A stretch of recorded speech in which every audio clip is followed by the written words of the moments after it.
बिस्मिल्लाहिर्रहमानिर्रहीम। अस्सलाम वालेकुम। Welcome to learn math and rise. आज हम एक्सरसाइज 7.1 के रिमेनिंग क्वेश्चंस करेंगे। Now question number 17। Question number 17, 18 और 19 ये एक ही टाइप के क्वेश्चन है और ये कॉम्बिनेशन से रिलेटेड है। इंपॉर्टेंट क्वेश्चन है। वैसे तो तमाम क्वेश्चन ही इंपॉर्टेंट है। एफएससी में अगर आप लोगों ने मार्क्स लेने हैं तो किसी भी क्वेश्चन को अनइम्पॉर्टेंट कभी ना समझिएगा। अच्छा, यहाँ पर मैं आपको इम्पोर्टेंट इन्फॉर्मेशन देना चाहती हूँ। कॉम्बिनेशन को हम डिफरेंट तरीक़ों से शो करते हैं। जैसे आपको ये तो मालूम है, ये दो तरीक़ों से तो आपने शो किया ही हुआ है। इसके अलावा हम पैरेंथेसिस फॉर्म यानी कि ब्रैकेट फॉर्म से भी शो करते हैं, जिसको बाइनॉमियल कोएफिशिएंट नोटेशन कहते हैं। अब एक्चुअली इस पैरेंथेसिस और ब्रैकेट फॉर्म को पढ़ा कैसे जाता है, यानी कि कॉम्बिनेशन को एक्चुअली पढ़ा कैसे जाता है, इसको एक्चुअली पढ़ने का तरीका ये है n चूज r। ठीक है, यानी कि टोटल ऑब्जेक्ट्स n है और हमने उसमें से r ऑब्जेक्ट चूज कर लिए हैं। जैसे ये है तो हम पढ़ेंगे n चूज 1, इसी तरह से हम पढ़ेंगे n चूज 2। अगर इस तरह से लिखा हो तो हम पढ़ेंगे n चूज k। लेकिन यूजुअली क्योंकि एक लंबा सेंटेंस बन जाता है तो हम सिंपल वर्ड्स में, जैसे मैं भी सिंपल वर्ड्स में एन आर ही पढ़ूंगी ताकि आपको समझने में आसानी हो, क्योंकि अपना फोकस जो है वो इस वक्त कॉन्सेप्ट में होगा। तो प्रोनाउंसिएशन में प्रॉपर बढ़ती जाऊंगी तो काफ़ी लंबा क्वेश्चन हो जाएगा और आपको समझने भी थोड़ी मुश्किल हो जाएगी। लेकिन आपको पता होना चाहिए कि इसकी एक्चुअल प्रोनाउंसिएशन क्या है, इसको एक्चुअली हम कॉम्बिनेशन को पढ़ते कैसे हैं, इसको हम इसी तरह से पढ़ते हैं n choose r, n choose 1, n choose 2। चलिए अब हम क्वेश्चन की तरफ चलते हैं। ये बेसिक कॉन्सेप्ट्स आपको आने चाहिए। तो क्वेश्चन नंबर 17 बहुत इंपॉर्टेंट है। क्वेश्चन नंबर 18 और क्वेश्चन नंबर 19 में आप ये रिजल्ट यूज करेंगे इन दोनों क्वेश्चंस को प्रूव करने के लिए। अब क्वेश्चन नंबर 17, 18 और 19 का प्रोसेस वही मैथमेटिकल इंडक्शन वाला प्रोसेस ही होगा। बस जो पहला स्टेप है यानी स्टेप 1 जो कि बेसिक स्टेप कहलाता है, वो तो बिल्कुल सेम जैसे प्रीवियस क्वेश्चंस में है उसी तरह से हम इसको भी सॉल्व करेंगे। लेकिन जो स्टेप 2 है, जिसे हम इंडक्टिव स्टेप भी कहते हैं, उसमें जब हम n की वैल्यू k पुट करते हैं यहाँ तक तो वैसे ही है जैसे हम प्रीवियस क्वेश्चन में करते हैं, यानी कि ये वाले स्टेप तमाम के तमाम वैसे ही है। बस जब हम n = k+1 पुट करते हैं यहाँ पर आकर हमें थोड़ा सा चेंज करना पड़ता है। बाकी तो जो प्रीवियस स्टेप हैं वो उसी तरह से ही करेंगे। चलिए हम क्वेश्चन स्टार्ट करते हैं। तो फिर यहाँ पे हमें जो लोएस्ट वैल्यू n की दी गई है वो 0 है। तो फिर फर्स्ट स्टेप यानी बेसिस स्टेप हमारा जो होगा वो n = 0 के लिए होगा। तो वही एक तरीका जैसे हम पहले करते आए हैं, हमने इसी तरह से फर्स्ट टर्म ले लेनी है लेफ्ट हैंड साइड से जो कि n 0 है, और इधर से हम राइट हैंड साइड से ये वाली टर्म ले लेंगे। अब हमने इनमें n की वैल्यू जो है वो 0 पुट करनी है। तो फिर जहाँ जहाँ n है वहाँ वहाँ मैं 0 पुट कर देती हूँ। यहाँ भी n की जगह पर मैं 0 पुट कर देती हूँ। अब आपको NCR का फार्मूला तो मालूम ही है, और अगर हम इस फार्मूला में 0 factorial over 0 factorial 0 - 0 factorial put करें तो आपको पता है 0 फैक्टोरियल का आंसर 1 होता है, तो ये भी 1 ही आ जाएगा। ठीक है, तो यहाँ पे भी 0 फैक्टोरियल रह जाएगा, तो इसका मतलब है 1। तो 1 ओवर 1 इंटू 1, इसका मतलब है 1 ही आएगा। तो इसका आंसर 1 ही आता है, चाहे आप इस तरह से फार्मूला के जरिए सॉल्व कर लें, चाहे आप कैलकुलेटर के जरिए सॉल्व कर लें। और आपको ये भी पता है किसी भी नंबर या किसी भी वेरिएबल की पावर अगर 0 हो तो उसका आंसर भी 1 ही आता है। सो पहला स्टेप तो हमारा प्रूव हो गया है। तो फिर आपने लिख देना है ट्रू फॉर n = 0। अब फिर हमने सेकंड स्टेप उसी तरह लिखना है, let it is true for n = k, और हमने पूरा क्वेश्चन लिखना है और जहाँ जहाँ n है वहाँ वहाँ हमने k पुट करके लिखना है। तो फिर हमारे पास ये वाली वैल्यू आ जाएगी जी। पूरे क्वेश्चन में जहाँ जहाँ n था हमने k पुट किया है, तो हमारे पास इक्वेशन नंबर 1 आ चुकी है। और उसके बाद आपने प्रूव करना है फॉर n = k+1 के लिए। सबसे पहले तो उसी तरह प्रीवियस क्वेश्चन की तरह मैं पूरे क्वेश्चन में जहाँ जहाँ n है वहाँ वहाँ k+1 पुट करके लिखती हूँ जी। तो मैंने क्वेश्चन में जहाँ जहाँ n था वहाँ मैंने k+1 पुट किया है और मेरे पास ये वाली वैल्यूज आ चुकी हैं जो मेरी इक्वेशन नंबर 2 बन गई है। प्रीवियस क्वेश्चन में भी हम यहाँ तक तो किए ही करते थे, लेकिन यहाँ पर हम क्या किया करते थे, अगर आप लोगों ने मेरी प्रीवियस वीडियो देखी है यानी कि क्वेश्चन नंबर 1 से 16 तक देखा हुआ है, तो आपको याद होगा कि मैंने क्वेश्चन नंबर 1 की जो लास्ट टर्म थी वो क्वेश्चन नंबर 2 की सेकेंड लास्ट टर्म के तौर पर लिया करती थी, और फिर फर्स्ट टर्म से लेकर सेकेंड लास्ट टर्म तक की वैल्यूज़ को इक्वेशन नंबर 1 की इस राइट हैंड साइड की वैल्यू से रिप्लेस करती थी। लेकिन हम इस क्वेश्चन में ये वाला प्रोसेस नहीं करेंगे, बल्कि हम इस क्वेश्चन में क्या करेंगे कि हम इक्वेशन नंबर 1 की लेफ्ट हैंड साइड की वैल्यू को इस तरह से चेंज करेंगे, इनकी कोई चीज़ मल्टीप्लाई करेंगे या प्रॉपर्टी अप्लाई करेंगे, इनकी इसके लेफ्ट हैंड साइड के ऊपर चेंजेस लाएंगे और इस तरह से चेंजेस लाएंगे कि वो इक्वेशन नंबर 2 की लेफ्ट हैंड साइड के इक्वल आ जाए। ठीक है, और फिर इक्वेशन नंबर 1 की राइट हैंड साइड पे भी इस तरह की चेंजेस लाएंगे, कभी प्रॉपर्टी अप्लाई करेंगे या फिर कोई चीज़ मल्टीप्लाई करेंगे, इस तरह करेंगे कि वो इक्वेशन नंबर 2 की राइट हैंड साइड के इक्वल आ जाए। इनके आसान अल्फाज में मैं आपको बताऊं तो कि मैंने इक्वेशन नंबर 1 की जो ये लेफ्ट हैंड साइड की वैल्यूज़ है उसको मैंने इस तरह k+1 वाली फॉर्म में कन्वर्ट करना है, और इक्वेशन नंबर 1 की ये राइट हैंड साइड वाली वैल्यू को भी इस तरह k+1 वाली फॉर्म में कन्वर्ट करना है। तो अब मेरा सारा जो प्रोसेस है वो इक्वेशन नंबर 1 पे होगा, और इक्वेशन नंबर 1 को जब मैं इक्वेशन नंबर 2 की शक्ल में चेंज कर दूंगी तब मेरा जो क्वेश्चन है वो प्रूव हो जाएगा। तो फिर मैं इक्वेशन नंबर 1 दोबारा लिख रही हूँ, फिर मैं लिखूंगी फ्रॉम इक्वेशन नंबर 1। अब मैंने इक्वेशन नंबर 1 दोबारा लिख ली है। अब ये देखिए इक्वेशन नंबर 1 की जो ये राइट हैंड साइड वाली वैल्यू है ये 2 रेज़ टू पावर k है, उसको मैंने बनाना है 2 रेज़ टू पावर k+1 की फॉर्म में। तो ये तो बड़ा आसान है, मैं अगर इसको 2 से मल्टीप्लाई कर देती हूँ यहाँ पर तो इसकी पावर 1 है, तो ऑब्वियसली ये इकट्ठा होकर 2 रेज़ टू पावर k+1 में इजीली कन्वर्ट हो सकता है। लेकिन अगर मैं 2 से राइट हैंड साइड को मल्टीप्लाई करूँगी तो फिर मुझे अल्टीमेटली 2 से लेफ्ट हैंड साइड को भी मल्टीप्लाई करना पड़ेगा, जो कि मैं करने लगी हूँ। तो फिर मैं लिख देती हूँ मल्टीप्लाई बोथ साइड विद 2। चलो अब ये वाला जो पोर्शन है ये तो फटाफट हल हो गया ना, ये देखें 2, अब दोनों सेम बेस है तो पावर विल बी एडिड, तो k+1 बन गया है।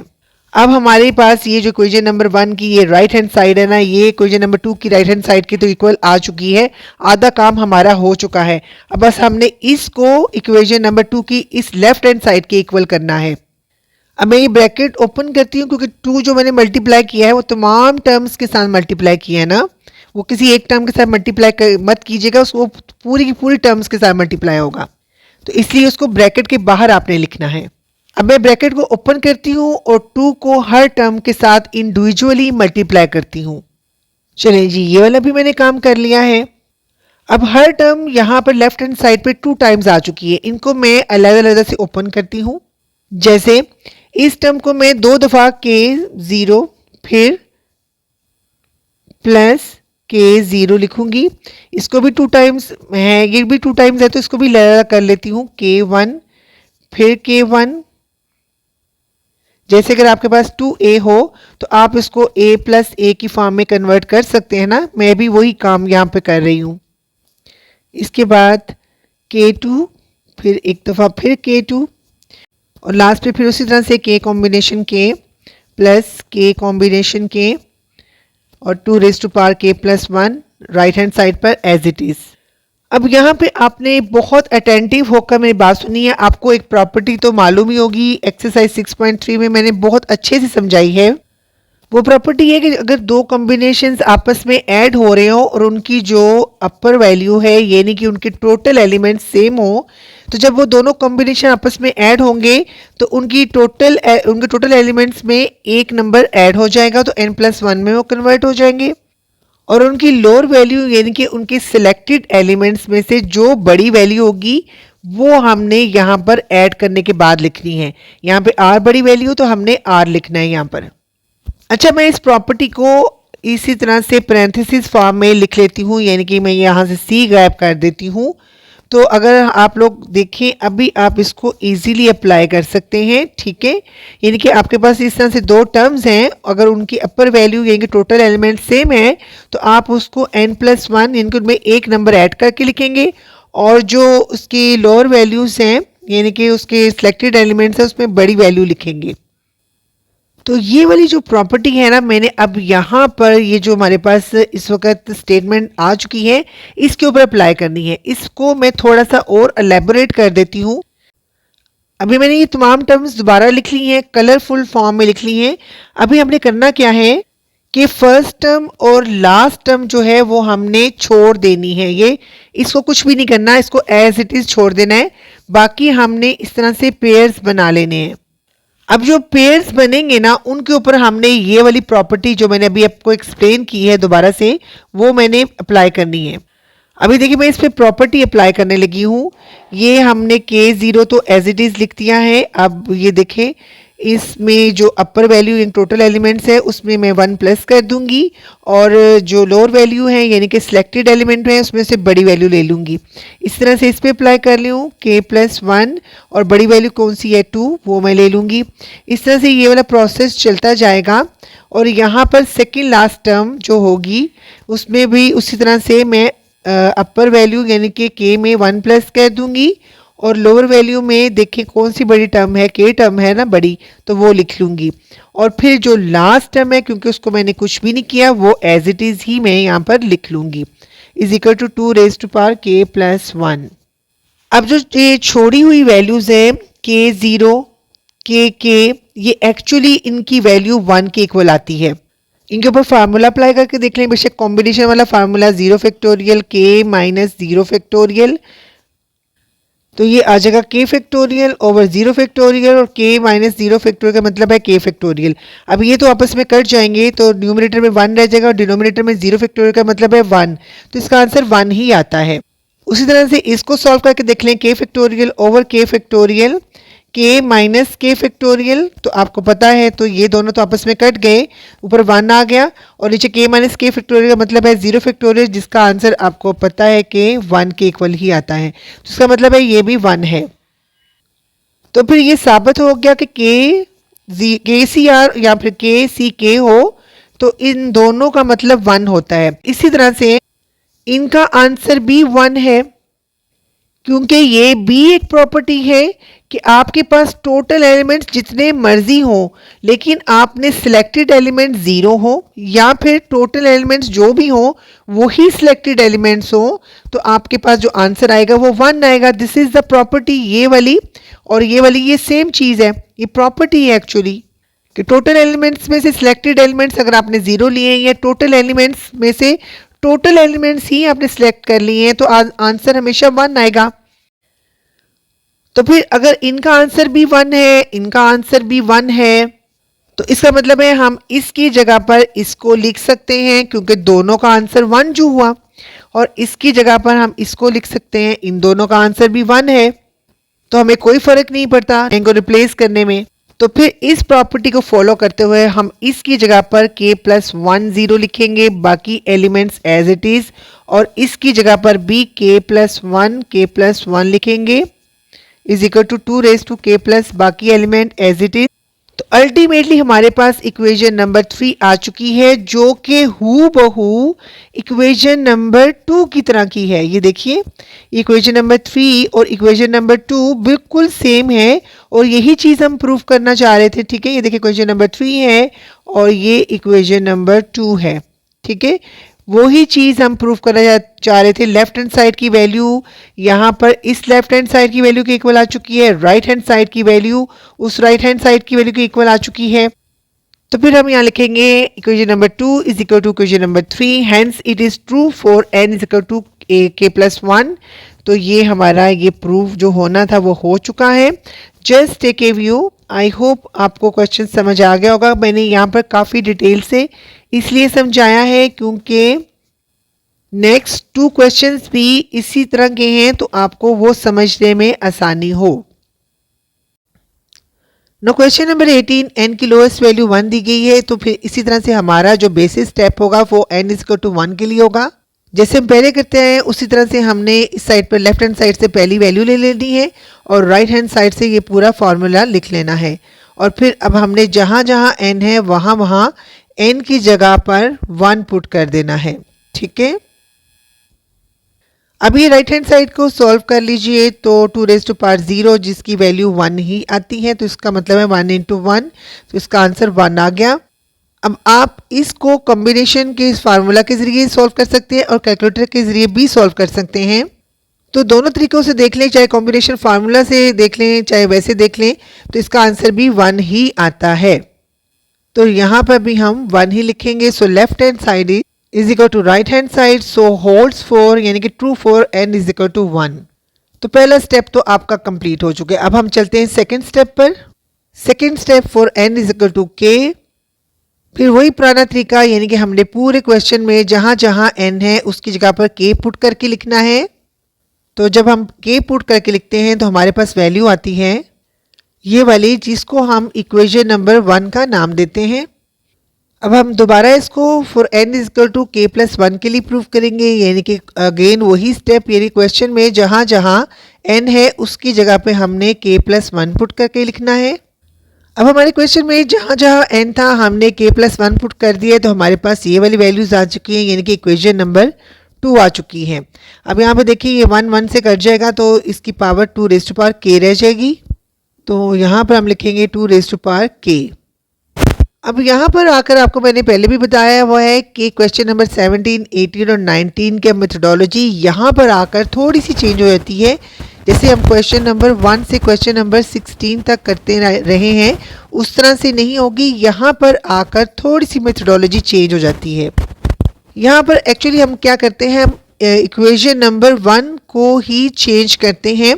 इस तरह से चेंज करते हैं कि इसकी लेफ्ट हैंड साइड जो है वो इक्वेशन नंबर 2 की लेफ्ट हैंड साइड के इक्वल आ जाए और इसकी जो राइट हैंड साइड वैल्यू है वो इक्वेशन नंबर 2 की राइट हैंड साइड की वैल्यू के इक्वल आ जाए। ठीक है, इस तरह से चेंज करते हैं।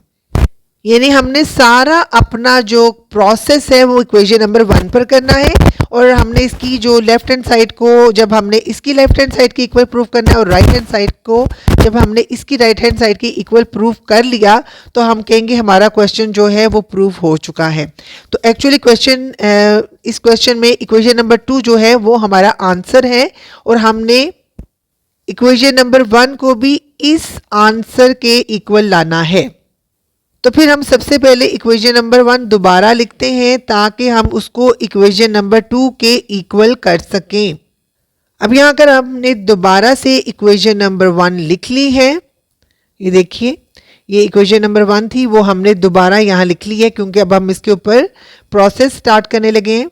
अब सबसे पहले तो ये राइट हैंड साइड को देखना है, यहाँ पे 2 रेज़ टू पावर k है, यहाँ पे k से एक नंबर कम है। ठीक है, यानी कि यहाँ पे एक 2 की कमी है। तो अगर हम यहाँ पर 2 से इक्वेशन नंबर 1 को 2 से लेफ्ट हैंड साइड पे भी और राइट हैंड साइड पे मल्टीप्लाई कर दें तो हमारे पास यहाँ भी 2 रेज़ टू पावर k आ सकता है। जैसे ये देखिए मैंने यहाँ से यहाँ पर मैंने 2 से मल्टीप्लाई कर दी है। अब 2 की पावर क्या होती है, 1 होती है। अब ये दोनों जब कंबाइन होंगे, क्योंकि आपको पता है कि बेस सेम हो तो उनकी पावर जो होती है वो ऐड हो जाती है। इसी तरह से यहाँ पर भी बेस सेम हो गई है तो फिर उनकी पावर जो है वो ऑब्वियसली ऐड हो जाएगी। ये 1 1 से कट जाएगा तो ऑब्वियसली ये आंसर आ जाएगा k multiply 2 raise to power k। तो ये हमने क्या करना है, एक्चुअली यहाँ पे हमने इसे बना लिया है 2 रेज़ टू पावर k। तो ये चीज़ जो हमारी इक्वेशन नंबर 2 में है ये वाली यहाँ पर बन जाती है। तो अब हमने प्रोसेस क्या करना है, अगर हमने राइट हैंड साइड पे 2 से मल्टीप्लाई करना है तो ऑब्वियसली फिर हमें लेफ्ट हैंड साइड पे भी 2 से मल्टीप्लाई करना पड़ेगा, क्योंकि जो काम आप एक साइड पे करते हैं वही काम आप दूसरी साइड पे भी करते हैं ताकि आपकी इक्वेशन जो है वो बैलेंस रहे। तो फिर हमने लिख लिया है multiply by 2 on both side of the equation number 1। चलिए अब हम लेफ्ट हैंड साइड पे आ जाएं। यहाँ पे भी क्योंकि 2 से मल्टीप्लाई हुआ है तो पहले तो हमने ब्रैकेट के बाहर 2 लिख लिया। अब हम इसे ब्रैकेट को ओपन करते हैं तो आपको पता है हर टर्म को हम 2 टाइम्स कर सकते हैं। अब ये हर टर्म्स 2 टाइम्स हो जाएगी, ये इसके साथ 2 आ जाएगा, इसके साथ 4 आ जाएगा, इसके साथ 6 आ जाएगा और ये 2k आ जाएगा। अब मैं अपने क्वेश्चन को थोड़ा सा आसान करने के लिए इसको इक्वेशन नंबर 3 का नाम देती हूँ। एक्चुअली है तो ये इक्वेशन नंबर 1 ही, जिसको हमने थोड़ा सा चेंज किया है तो अभी इक्वेशन नंबर 3 में कन्वर्ट हो गई है। अब मैं देखिए इक्वेशन नंबर 3 की राइट हैंड साइड को इक्वेशन नंबर 2 की राइट हैंड साइड के साथ कंपेयर करती हूँ, क्योंकि हम एक्चुअली बना क्या रहे हैं, इक्वेशन नंबर 2 की तरह की टर्म्स बना रहे हैं ना, क्योंकि ये ही इक्वेशन नंबर 2 हमारा आंसर है और हमने ये ही बनाना है। तो जब मैं इक्वेशन नंबर 3 की राइट हैंड साइड को इसके साथ कंपेयर करती हूँ तो मुझे थोड़ी सी ये चेंज नज़र आ रही है, यानी कि हमने ये टर्म तो वैसी की वैसी बना ली है, लेकिन ये वाली टर्म अभी वैसी की वैसी नहीं है। तो मैं इक्वेशन नंबर 2 को थोड़ा सा ओपन करती हूँ, इसकी ब्रैकेट को ओपन करती हूँ, तो ये बन जाएगा के डॉट 2 रेज टू पावर के प्लस 2 रेज टू पावर के। क्योंकि मैंने 2 रेज टू पावर के को पहले के से मल्टीप्लाई किया तो ये टर्म आ गई, फिर 1 से मल्टीप्लाई किया तो ये टर्म आ गई। इसका मतलब है ये वाली टर्म तो हम बना चुके हैं। ये देखिए इक्वेशन नंबर 3 और इसको कंपेयर करें, ये टर्म हम बना चुके हैं, सिर्फ ये वाली चीज़ हमारी इक्वेशन नंबर 3 में मिसिंग है। तो फिर मैं यहाँ लिखती हूँ by adding 2 raise to power के on both side of equation number 3। यानी कि जब ये वाली टर्म हम अपनी इक्वेशन नंबर 3 की इस राइट हैंड साइड वाली टर्म में ऐड कर लेंगे तो इक्वेशन नंबर 2 की राइट हैंड साइड और इक्वेशन नंबर 3 की राइट हैंड साइड फिर इक्वल हो जाएगी। तो जनाब हम इक्वेशन नंबर 3 की दोनों साइड्स पर 2 रेज टू पावर के को ऐड कर देते हैं। अब ये देखें ये वाली वैल्यूज इसके इक्वल आ चुकी हैं, लेकिन हमें इसको क्लोज करके एक्चुअली इसके इक्वल रखना है। तो नेक्स्ट स्टेप में इसमें से हम 2 रेज टू पावर के कॉमन ले लेते हैं, तो हमारे पास ये वाली वैल्यूज आ जाती हैं जो कि एग्जैक्टली इक्वेशन नंबर 2 की राइट हैंड साइड के इक्वल हो चुकी हैं। याद रखें आपने सबसे पहले राइट हैंड साइड को ही इक्वल करना है, और जो जो काम आप राइट हैंड साइड को इक्वल करने के लिए करेंगे वो भी वही काम आपने लेफ्ट हैंड साइड में भी, यानी कि ऐड या सब्ट्रैक्ट करते जाना है। चलिए जी, अब हमारे पास राइट हैंड साइड की वैल्यूज़ तो इक्वल आ चुकी हैं। अब हमने लेफ्ट हैंड साइड की वैल्यूज़ को सिंप्लीफाई करना है ताकि वो इक्वेशन नंबर 2 की इस लेफ्ट हैंड साइड की वैल्यूज़ के इक्वल आ सके। तो फिर इसको फर्दर सॉल्व करना शुरू करते हैं। जैसे मैंने आपको क्वेश्चन नंबर 17 में बताया था कि ये जो 2 रेज टू पावर के है ये एक्चुअली बहुत इंपॉर्टेंट है, इसको आपने याद रखना है, इसकी जो सीरीज़ है उसको याद रखना है, वो नेक्स्ट क्वेश्चन 18 और 19 में काम आएंगी। अभी ये यहाँ पर ये जो 2 रेज टू पावर के वाली सीरीज़ है ये काम आने वाली है। अभी ये था हमारा क्वेश्चन नंबर 17, इसमें हमने n की जगह पर k पुट करना है। तो आपको पता है ये इस तरह की फॉर्म में आ जाता है, ठीक है, कि 2 रेज टू पावर के की जगह पर एक्चुअली ये वाली वैल्यूज़ जो हैं यहाँ पर पुट करनी है। अब मैं इसके ना 2 पेयर्स बना लेती हूँ। तो यहाँ पर हमने इनके 2 पेयर्स बना लिए, इनके ये 2 टाइम्स था तो उसको अलग कर लिए, ये 4 टाइम्स था तो इसके 2 के पेयर बना लिए पोर्शंस, और ये 6 टाइम्स था तो इसके 3 के पोर्शंस बना लिए। इसी तरह ये 2 टाइम्स के था तो ये 2 टाइम्स के का मतलब है k प्लस के, तो इसका इस तरह से इसके भी k प्लस के वाले 2 पोर्शंस बना लिए, और ये वाली ब्रैकेट एज इट इज़ आ गई, और फिर ये राइट हैंड साइड की जगह पे मैं ये साइन शो कर देती हूँ। अब यहाँ पे आपने बहुत गौर से समझना है कि मैं क्या करने जा रही हूँ। इनको मैंने जो हाफ हिस्सों में डिवाइड किया है इसका एक खास मकसद है। इसको देखिए मैं एक सीरीज़ की फॉर्म में इसके पेयर्स बनाने लगी हूँ। एक पहला ये पकड़ूंगी और इसको इसके साथ पेयर बनाऊंगी। अब देखिए इन दोनों ब्रैकेट्स के अंदर जो मौजूद टर्म्स हैं उनको यूज़ करके मैंने ये वाले पेयर्स बनाए हैं।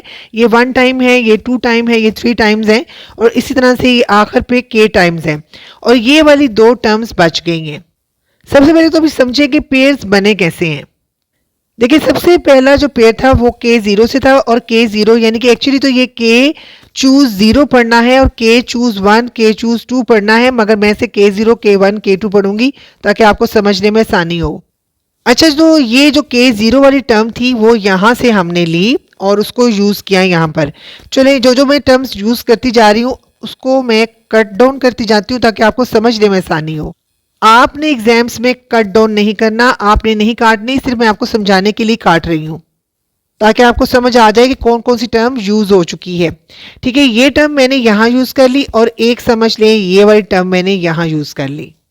अब ये वाला पेयर बनाने के लिए क्योंकि ये 2 टाइम्स है ना, तो मुझे 2k1 चाहिए थे और 2k2 चाहिए थे। 2k2 मैंने ये ले लिए तो वो यहाँ पर यूज़ हो गए, और मुझे 2k1 भी चाहिए। एक k1 मैंने यहाँ से लिया और एक k1 मैंने यहाँ से लिया, मेरे 2k1 पूरे हो गए। अब ये पेयर बनाने के लिए मुझे 3k3 चाहिए थे, तो 3k3 मैंने यहाँ से लिए तो वो पूरे हो गए। अब k2 भी मुझे 3 टाइम्स चाहिए थे, तो एक K2 मैंने यहाँ से लिया और 2 K2 मैंने यहाँ से लिए, तो वो भी 3 पूरे हो गए, तो मेरा ये वाला पेयर भी बन गया। अब यहाँ देखिए जो टर्म्स है, लास्ट टर्म जो है वो K टाइम्स है, तो इसी तरह से मेरे पेयर्स भी चलते जाएंगे, पहले 1 2 3, फिर लास्ट जो है वो K टर्म आएगी। तो K टर्म में भी ये देखेंगे K टाइम्स ये वाली टर्म, यहाँ पे देखें एक टर्म ये यूज होगी यहाँ पर, ठीक है, K टाइम्स, और एक ऑब्वियसली उससे छोटी टर्म भी यहाँ पर कहीं होगी, वो इसके साथ यूज हुई, यानी कि एक K टर्म मेरी यहाँ पर यूज हो चुकी है, जो कि ये वाली मैंने कट डाउन की है, और एक उससे छोटी टर्म जो होगी वो भी ऑब्वियसली यहाँ से और यहाँ से मैंने कलेक्ट करके पूरी कर ली होगी, जैसे मैंने ये वाली सारी पूरी की है। अब ये दो टर्म्स कौन सी हैं जो बच गई हैं, यहाँ पर जाकर मेरे स्टूडेंट्स कंफ्यूज हो जाते हैं, तो मैं आपको थोड़ा सा एक्सप्लेन कर देती हूँ कि सिवाय पहली टर्म के हर टर्म जो है वो 2 दफ़ा यूज़ हुई है। जैसे देखिए K1 जो है वो अपने से पिछली वाली टर्म के साथ भी यूज़ हुई है, और K1 जो है वो अपने से बड़ी वाली टर्म के साथ भी यूज़ हुई है। सो यहाँ पे K1 भी 2 दफ़ा यूज़ हुआ है, K0 के साथ भी और K2 के साथ भी। उसी तरह से K2 की बात करें तो K2 भी अपने से छोटी वाली टर्म K1 से भी के साथ भी उसने पेयर बनाया है, और K3 के साथ भी उसने पेयर बनाया, कि हर टर्म जो है वो 2-2 दफ़ा यूज़ हुई है। इस तरह से K टर्म भी 2 दफ़ा ही यूज़ होनी थी, एक दफ़ा उसने अपने से छोटी टर्म के साथ पेयर बनाना था, और एक दफ़ा उसने अपने से बड़ी टर्म के साथ पेयर बनाना था, मगर बड़ी टर्म तो यहाँ पे है ही नहीं, क्योंकि टर्म यहाँ पर दोनों तरफ यहाँ पर टर्म खत्म हो जाती है। K की ये K टाइम्स टर्म है और ये 1 टर्म है, तो इससे बड़ी टर्म K+1 वाली है ही नहीं। तो इस वजह से एक ये वाली टर्म बच गई जो कि ये है, और एक ये वाली टर्म बच गई जो कि ये है। तो ये दो वो टर्म्स हैं जो आखिर पे बच जाती हैं। अब देखिए ये K टाइम्स है और ये 1 टाइम्स है, अगर हम इनको ऐड कर लें तो ये K+1 टाइम्स बन जाती है। अब हम ये वाला स्टेप एज इट इज़ दोबारा लिखते हैं, सिर्फ इन दोनों टर्म्स को ऐड करके K+ फॉर्म में लिखते हैं। तो हमने इसको इस तरह से लिख लिया, क्योंकि ये एक ही टर्म है ना, जैसे आपके पास Ka हो और 1a हो, तो आप क्या करेंगे, a कॉमन ले लेंगे, तो आप लिखेंगे K+1a, या इस तरह से लिख लेंगे, या फिर a को बाद में लिख लेंगे, तो आप लिखेंगे K+1a, इस तरह से लिखेंगे। तो उसी तरह से मैंने K+1 तो ये वाली टर्म लिखी।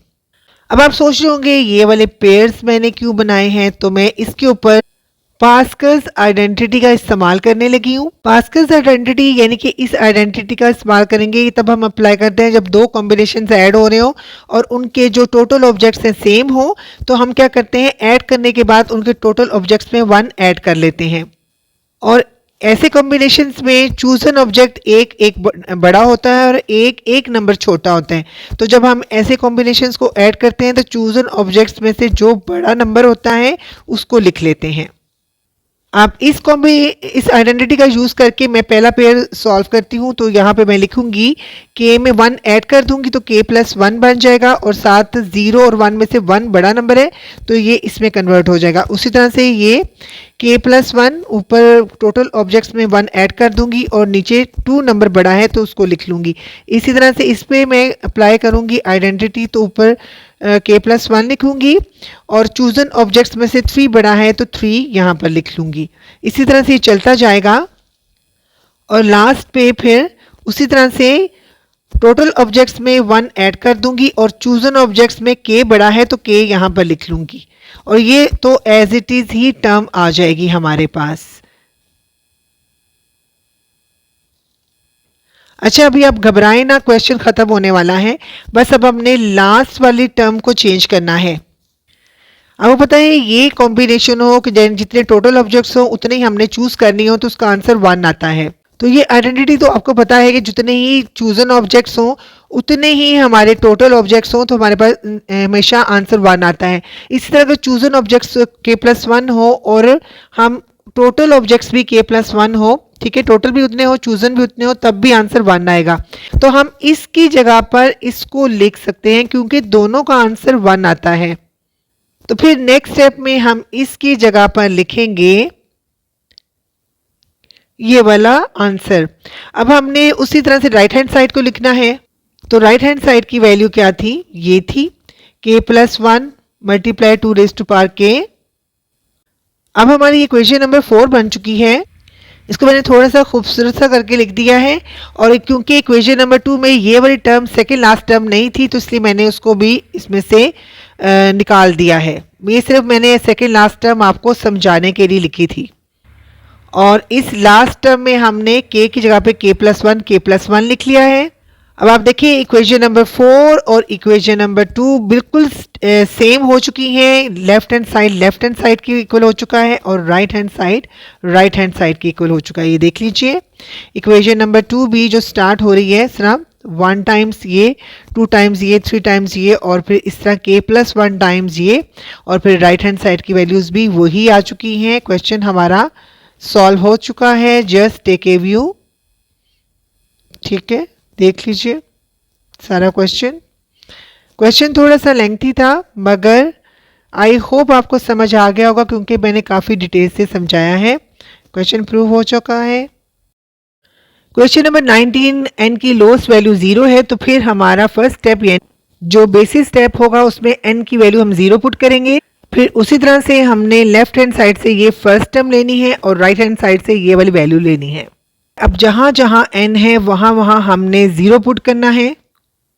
और आपको पता है 0 कॉम्बिनेशन 0 का मतलब है 1, और 2 रेज़ टू पावर 1 यहाँ पे आ जाएगा -1/1। तो अब हम इसको सॉल्व कर लेते हैं। 2 - 1 1/1, तो जो कि 1 के इक्वल ही होगा। सो n = 0 के लिए ये ट्रू साबित हो चुका है, या समझ लें वैलिड साबित हो चुका है। अब स्टेप नंबर 2 यानी कि इंडक्टिव स्टेप में हम पूरे क्वेश्चन में जहाँ जहाँ n है वहाँ वहाँ k पुट करके लिखते हैं। तो ये हमारे पास इक्वेशन नंबर 1 आ चुकी है। अब जो सबसे इम्पोर्टेंट स्टेप है वो आ चुका है, यानी कि यही चीज़ हमने n = k+1 के लिए प्रूव करनी है। फिर उसी तरह से पूरे क्वेश्चन में जहाँ जहाँ n है उसकी जगह पर k+1 पुट करके लिखते हैं। पूरे क्वेश्चन में जहाँ जहाँ n था उसकी जगह पर हमने k+1 पुट करके लिख लिया है। ये हमारी इक्वेशन नंबर 2 बन चुकी है। अब हम इसको थोड़ा सा सिंप्लीफाई कर लेते हैं। यहाँ पे वैल्यू आएगी k+2, तो यहाँ हम k+2 लिख लेते हैं। इसको सिंप्लीफाई करें तो यहाँ भी वैल्यू आती है k+2, और इसको सिंप्लीफाई करें तो यहाँ भी वैल्यू आती है k+2। अब ये जनाब हमारी बन गई है इक्वेशन नंबर 2, और इसी को हमने प्रूव करना है, यानी कि हमने अपना क्वेश्चन जो है इस तरह से चेंज करना है कि आखिर पे हमारा जो आंसर है वो ये वाला आ सके। ठीक है, आखिर पे हमारा आंसर ये आना चाहिए। जब हमारा आंसर ये आ जाएगा तो हम समझ लेंगे हमारा क्वेश्चन प्रूव हो चुका है। अच्छा, यहाँ पर आकर हम अपना मेथड थोड़ा सा चेंज कर रहे हैं, क्योंकि क्वेश्चन नंबर 17 और क्वेश्चन नंबर 18 में हमने क्या किया था, हमने इक्वेशन नंबर 1 को चेंज किया था और उसको फाइनली इक्वेशन नंबर 2 की तरह का बनाकर अपना क्वेश्चन प्रूव किया था। लेकिन यहाँ पर ऐसा करना ज़रा मुश्किल है, क्योंकि अगर हम यहाँ पर इक्वेशन नंबर 1 में मौजूद इस 2k+1 को 2k+2 में चेंज करते हैं तो हमें पूरे न्यूमरेटर को ही 2 से मल्टीप्लाई करना पड़ेगा, जिसकी वजह से ये 1 भी 2 में चेंज हो जाएगा और हमारा क्वेश्चन मज़ीद मुश्किल हो जाएगा। तो इस क्वेश्चन को आसान करने के लिए हम क्वेश्चन नंबर 17 में मौजूद इस क्वेश्चन यानी कि इस सीरीज़ की हेल्प लेंगे और इस क्वेश्चन को सॉल्व करेंगे। तो फिर हम लिखेंगे वी नो डैट, और ये पूरी सीरीज़ लिखेंगे, क्योंकि मैंने आपको क्वेश्चन नंबर 17 में बताया था कि ये क्वेश्चन बहुत इंपॉर्टेंट है और इसको आप याद कर लें, क्योंकि क्वेश्चन नंबर 18 और 19 में यूज़ होगा उन क्वेश्चन को सॉल्व करने के लिए। तो अब हम यहाँ पर क्वेश्चन नंबर 17 की इस सीरीज़ की हेल्प लेंगे और इस क्वेश्चन को सॉल्व करेंगे। अब सबसे पहले देख लें कि हमने n की जगह पर क्या चीज़ पुट करनी है। हम n को रिप्लेस करेंगे k+2 से, क्योंकि आप देख लें कि इक्वेशन नंबर 2 में यहाँ पर 2 की पावर k+2 है। ठीक है, तो इस k+2 को बनाने के लिए, इनके 2 की पावर k+2 को बनाने के लिए हम n की जगह पर k+2 पुट करते हैं। जहाँ जहाँ इस पूरी सीरीज़ में n है वहाँ वहाँ हम k+2 पुट करते हैं। तो हम इस बेसिक जो सीरीज़ है इसको हम इक्वेशन नंबर 3 का नाम दे देते हैं और हम लिखते हैं put n = k+2 in equation 3। तो हमारे पास ये वैल्यूज़ आती हैं। अब नेक्स्ट स्टेप में हमने इसकी जगह पे 1 पुट करना है, क्योंकि कॉम्बिनेशन की फार्मूला यानी कि उसकी प्रॉपर्टी का आपको पता ही है, अगर टोटल एलिमेंट्स जितने मर्जी हों, लेकिन अगर आपने 0 एलिमेंट्स चूज़ कर लिए हैं तो उसका आंसर हमेशा 1 आएगा। तो इसलिए इसका आंसर 1 आएगा, क्योंकि ये भी कॉम्बिनेशन है, तो इसलिए इसके यहाँ पे 1 लिखेंगे, बाकी एलिमेंट्स एज इट इज़ अब नेक्स्ट स्टेप में इस 1 को उठाकर इक्वालिटी की दूसरी साइड पे ले जाएंगे तो ये इस तरह से -1 में कन्वर्ट हो जाएगा।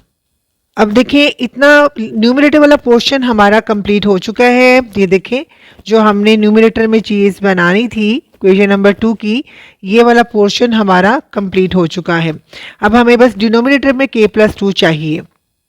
अब इससे नेक्स्ट स्टेप में क्या करेंगे, हम इन टर्म्स को कॉम्बिनेशन के फार्मूला के अकॉर्डिंग ओपन करेंगे, यानी फैक्टोरियल फॉर्म में कन्वर्ट करेंगे।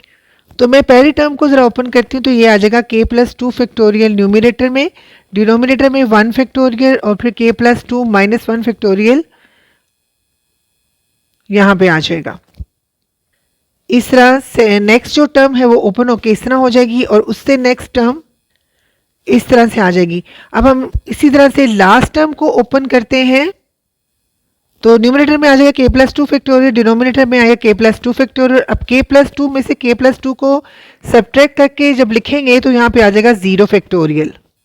अब इनके डिनोमिनेटर की वैल्यू को यहीं सिंप्लीफाई करते हैं, ये वाली वैल्यू बन जाएगी k+1 फैक्टोरियल और यहाँ फिर हम लिखेंगे k+1 फैक्टोरियल। 1 फैक्टोरियल की वैल्यू कोई नहीं होती, 1 ही होती है, इसे लिखने की ज़रूरत नहीं। इसको सिंप्लीफाई करें तो हमारे पास वैल्यू आ जाएगी k फैक्टोरियल। इसको सिंप्लीफाई करें तो हमारे पास वैल्यू आ जाएगी k-1 फैक्टोरियल और इसी तरह से लास्ट टर्म को हम सिंप्लीफाई करें तो 0 फैक्टोरियल का मतलब है 1, तो k+2 factorial over k+2 factorial. अभी मैं इसको कट डाउन नहीं कर रही, एज इट इज़ ही लिख रही हूँ। और आपने भी इनको यहाँ कट डाउन नहीं करना, गलती से भी कट डाउन नहीं करना, क्योंकि यहाँ पर मैंने इसको थोड़ा सा ओपन करना है। अब न्यूमरेटर में तमाम जो टर्म्स मौजूद हैं k+2 फैक्टोरियल की, इनको हम थोड़ा सा ओपन करेंगे। जैसे मैं इसको ओपन करने जा रही हूँ तो मैं पहली टर्म तो k+2 ही आ जाएगी, दूसरी टर्म आएगी k+1 फैक्टोरियल, यानी कि एक टर्म छोटी। इस तरह से इसके न्यूमरेटर को मैं भी ओपन किया तो ये इस तरह कन्वर्ट हो गया और फिर हम इसको भी ओपन करेंगे तो और लास्ट पे फिर हम इसके न्यूमरेटर में मौजूद k+2 फैक्टोरियल को भी ओपन करेंगे। k+2 पहली टर्म आएगी, फिर k+1 फैक्टोरियल और मैं इसके डिनोमिनेटर में मौजूद k+2 फैक्टोरियल को भी थोड़ा सा ओपन करूंगी। तो उसी तरह से पहली टर्म k+2 आ जाएगी, फिर दूसरी टर्म एक नंबर कम यानी कि k+1 फैक्टोरियल और राइट हैंड साइड की वैल्यू एज इट इज़ ही आ जाएगी।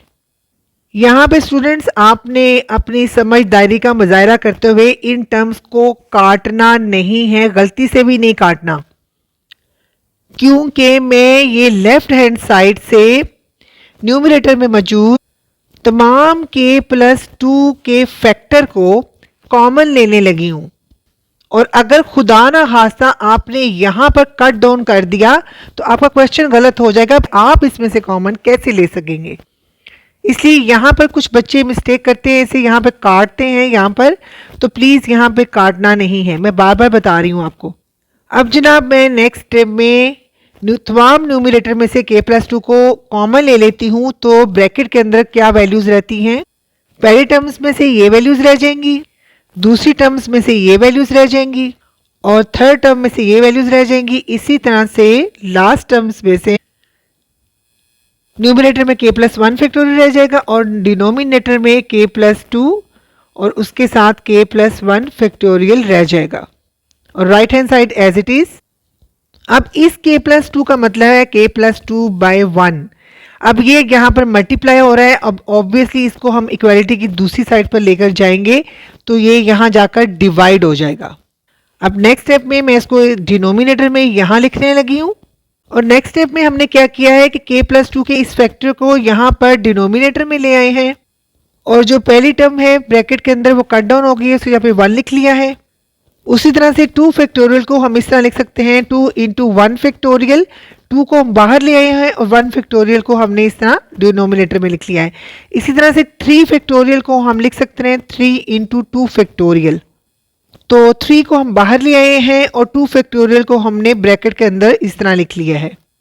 और लास्ट पे फिर हमने क्या किया है कि k+2 के फैक्टर को बाहर ले आए हैं और ब्रैकेट के अंदर हमने ये 2 फैक्टर लिख लिए हैं ऐसे।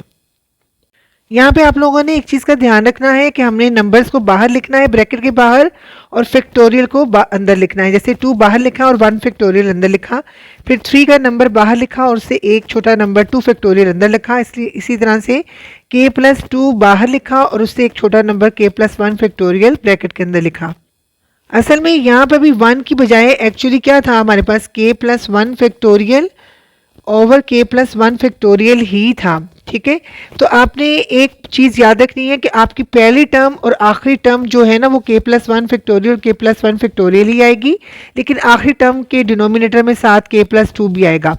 सिर्फ इतना फ़र्क है। उसकी रीज़न ये है कि इसकी जगह पे हमने सिर्फ 1 लिखना है और इसकी जगह पे भी 1 लिखेंगे, मगर इसको हमने k+1 ओवर k+1 की फॉर्म में लिखना है और इसको हमने लिखना है k+1 ओवर 0 की फॉर्म में। और आपको पता है k+1 c0 हो या k+1 c k+1 हो, दोनों का आंसर 1 ही आता है। ठीक है, तो हम इस 1 की जगह पर ये चीज़ लिखेंगे क्योंकि इसका आंसर भी 1 है, और ये जब कट जाएंगे ऑब्वियसली इसकी जब भी 1 आएगा तो उस 1 की जगह पर हम ये लिखेंगे क्योंकि इसका आंसर भी 1 है। तो नेक्स्ट स्टेप में मैं फिर इसकी जगह पर k+1 0 लिखूंगी क्योंकि इसका आंसर भी 1 है, और क्योंकि ये भी कट डाउन हो जाता है और इसका आंसर भी 1 है, तो इसकी जगह पर मैं k+1 लिखूंगी। क्योंकि ये लास्ट टर्म है इसलिए दोनों k+1 होंगे, ये पहली टर्म थी इसलिए k+1 0 होंगे, और लास्ट टर्म के साथ ये 1 ओवर k+2 भी आएगा एज ए कोफिशिएंट। तो अब जनाब हमने देखना है कि ये किसके इक्वल है। कि आपको मालूम ही है कि फैक्टोरियल फॉर्म में अगर हम इसको कॉम्बिनेशन फॉर्म में लिखें, फार्मूला फॉर्म में लिखें, तो इस तरह से k+1 चूज 1 या k+1 कॉम्बिनेशन 1 की फॉर्म में आता है। क्योंकि देखिए अगर हम इसको ओपन करें तो ये न्यूमरेटर में आएगा k+1 फैक्टोरियल, डिनोमिनेटर में आएगा 1 फैक्टोरियल, और k+1 में से 1 माइनस करें तो k फैक्टोरियल आता है। तो फिर हम इसकी जगह पर ये टर्म इस तरह से लिखेंगे। तो फिर मैं इधर लिखूंगी k+1 और 1, और नेक्स्ट इसी तरह से फिर 1/3, और एक्चुअली अगर आप इसको सॉल्व करके भी देखें तो ये इस तरह से k+1 और 2 आता है। तो आप इसको सॉल्व करके देख लें बेशक, k+1 फैक्टोरियल 2 फैक्टोरियल और k+1 में से 2 को सब्ट्रैक्ट करें तो k-1 फैक्टोरियल आता है जो कि इसके इक्वल है। तो फिर इसका मतलब है इसकी जगह हम इसको या फिर इसको इस तरह पैरेंथेसिस फॉर्म में लिख सकते हैं। तो फिर इसलिए मैंने ये इस तरह से लिख लिया। तो फाइनली हमारा क्वेश्चन प्रूव हो चुका है। इसको मैं इक्वेशन नंबर 4 का नाम दे देती हूँ। इक्वेशन नंबर 4 जो है वो इक्वेशन नंबर 2 के इक्वल आ चुकी है, हेंस प्रूव्ड। अब आप देख लीजिए कि इक्वेशन नंबर 4 जो है वो बिल्कुल इक्वेशन नंबर 2 की तरह की है। लेफ्ट हैंड साइड के इक्वल है, और राइट हैंड साइड देख लीजिए राइट हैंड साइड के इक्वल है। ठीक है, ये देखें राइट हैंड साइड के इक्वल है, और लेफ्ट हैंड साइड की वैल्यूज आप देख लीजिए, और ये जो लेफ्ट हैंड साइड है वो उसी तरह से ये इसके इक्वल है। तो अगर आपको ये स्टेप मुश्किल लग रहा हो तो यहाँ तक जब आप पहुँच जाएं तो आपने क्या करना है, इक्वेशन नंबर 2 की लेफ्ट हैंड साइड इधर लिख लेनी है, तो आपका क्वेश्चन जो है वो प्रूव हो जाएगा। Just take a view.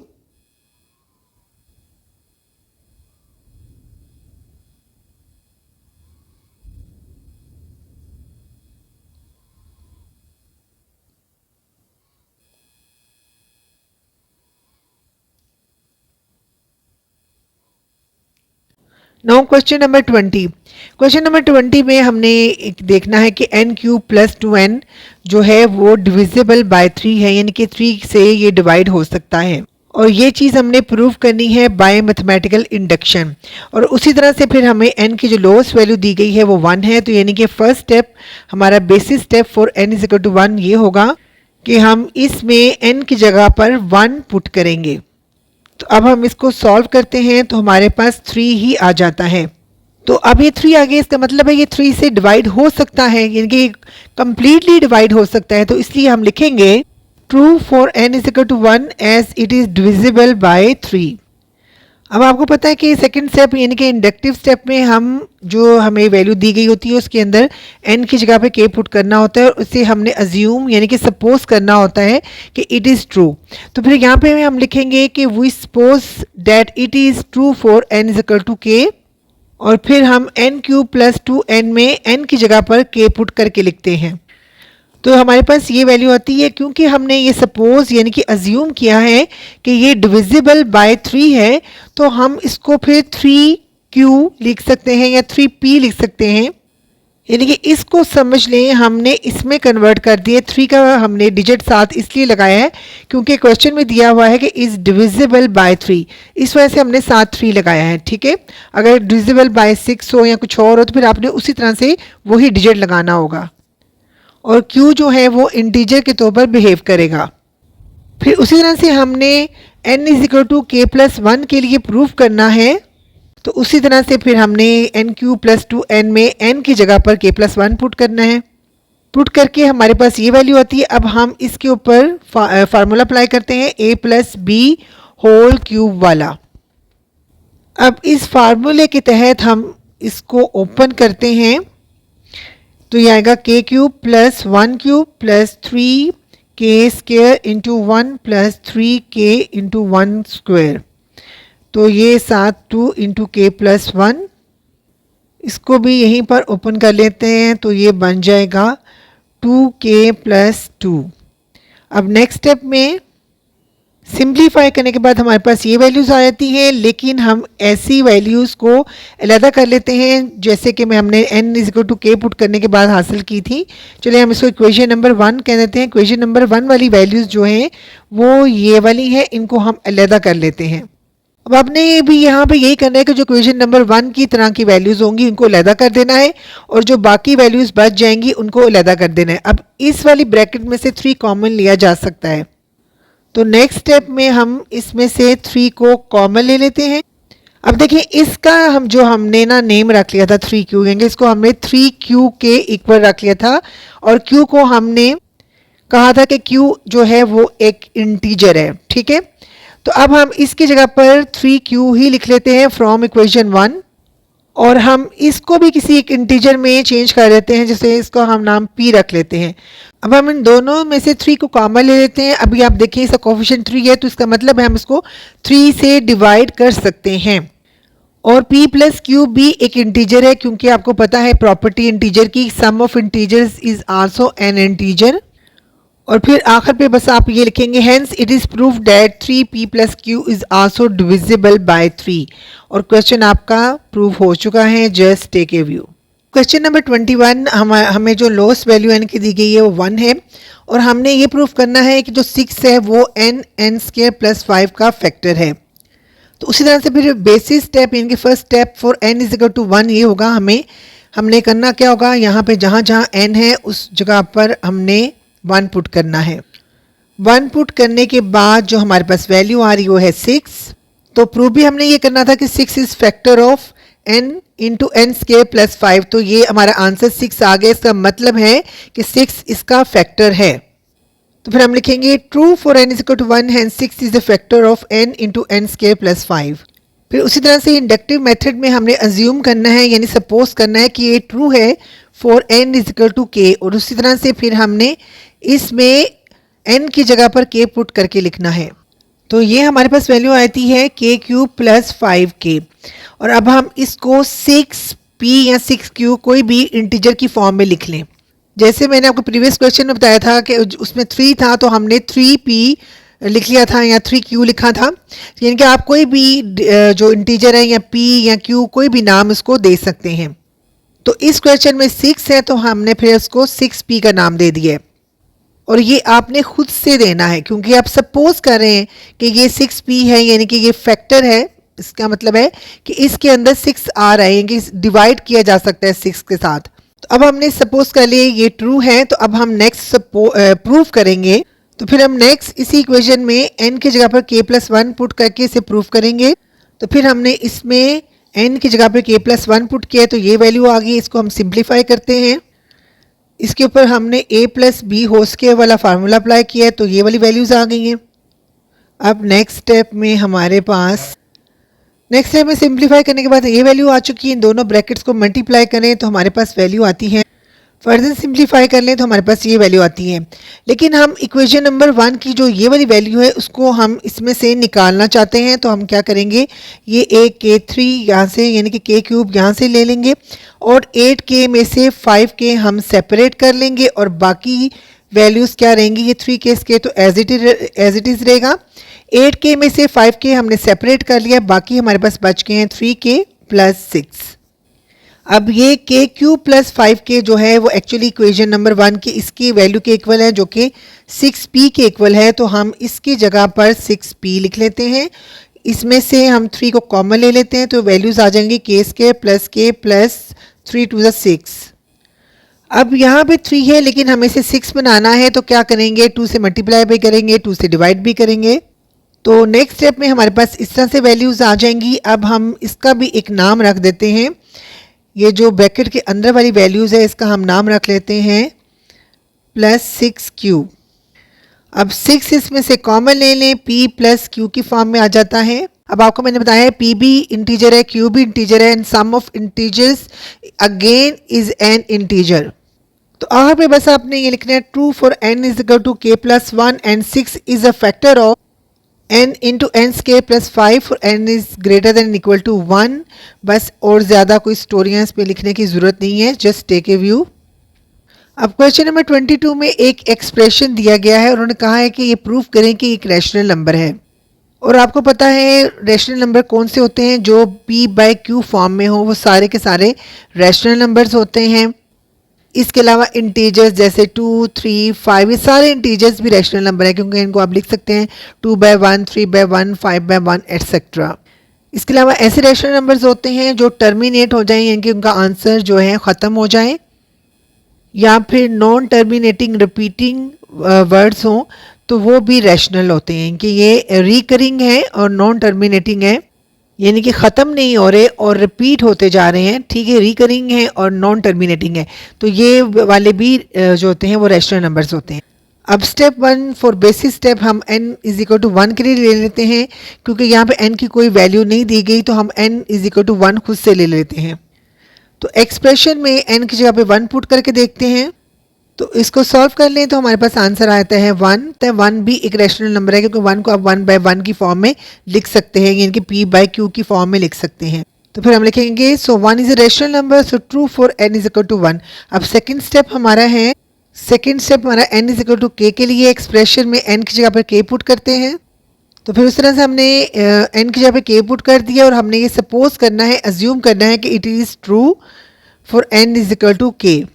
तो फिर हमने इस इक्वेशन नंबर 1 का नाम दिया और लिख दिया है कि ये इरेशनल नंबर है। अब हम प्रूफ करेंगे for n is equal to k plus 1 के लिए, और उसी तरह से हमने जो गिवन एक्सप्रेशन है उसमें n की जगह पर k प्लस 1 पुट करके लिखना है। सिंप्लीफाई करते हैं, तो इसको सिंप्लीफाई करने के लिए अब यहाँ पर देखिए k प्लस 1 की पावर जो 4 है, तो अगर हम इसको a plus B raise to power 4 की इस फार्मूले के ज़रिए खोल लें तो क्वेश्चन ज़रा इजी हो जाएगा। अब ये वाला फार्मूला हम इस ब्रैकेट के ऊपर अप्लाई करते हैं और इस ब्रैकेट को हम ओपन करेंगे a plus B whole square के फार्मूले से। तो फिर नेक्स्ट स्टेप में हमारे पास इस तरह से वैल्यूज़ आ जाएंगी। अब इनको फर्दर सिंप्लीफाई कर लें तो अब इसके बाद हम इस ब्रैकेट को 3 से मल्टीप्लाई करते हैं, इस ब्रैकेट को 5 से मल्टीप्लाई करते हैं और फिर इन दोनों ब्रैकेट्स को ओपन करके 7 ऐड करके देखते हैं, तो हमारे पास इस तरह से वैल्यूज़ आ जाती हैं। अब हमने ये पूरी ब्रैकेट की टर्म्स को एक दफ़ा k के साथ मल्टीप्लाई करना है, फिर हमने इन तमाम ब्रैकेट्स की टर्म्स को एक दफ़ा 1 के साथ मल्टीप्लाई करना है।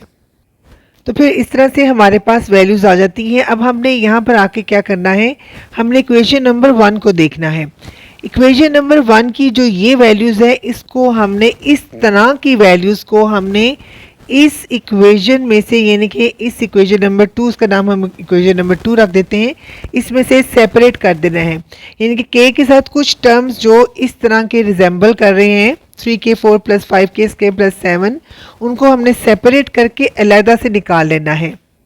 तो k के साथ पहली टर्म तो ये आ जाएगी 3k rays to power 4 plus और फिर हमें 5 के स्क्वायर चाहिए, तो इसमें से हम 5 निकाल लेते हैं, सेपरेट कर लेते हैं। 23 में से 5 को सेपरेट कर लेते हैं, 5 के स्क्वायर यहाँ लिख लेते हैं। जो रिमेनिंग होंगी टर्म्स वो हम अलहदा लिख लेंगे।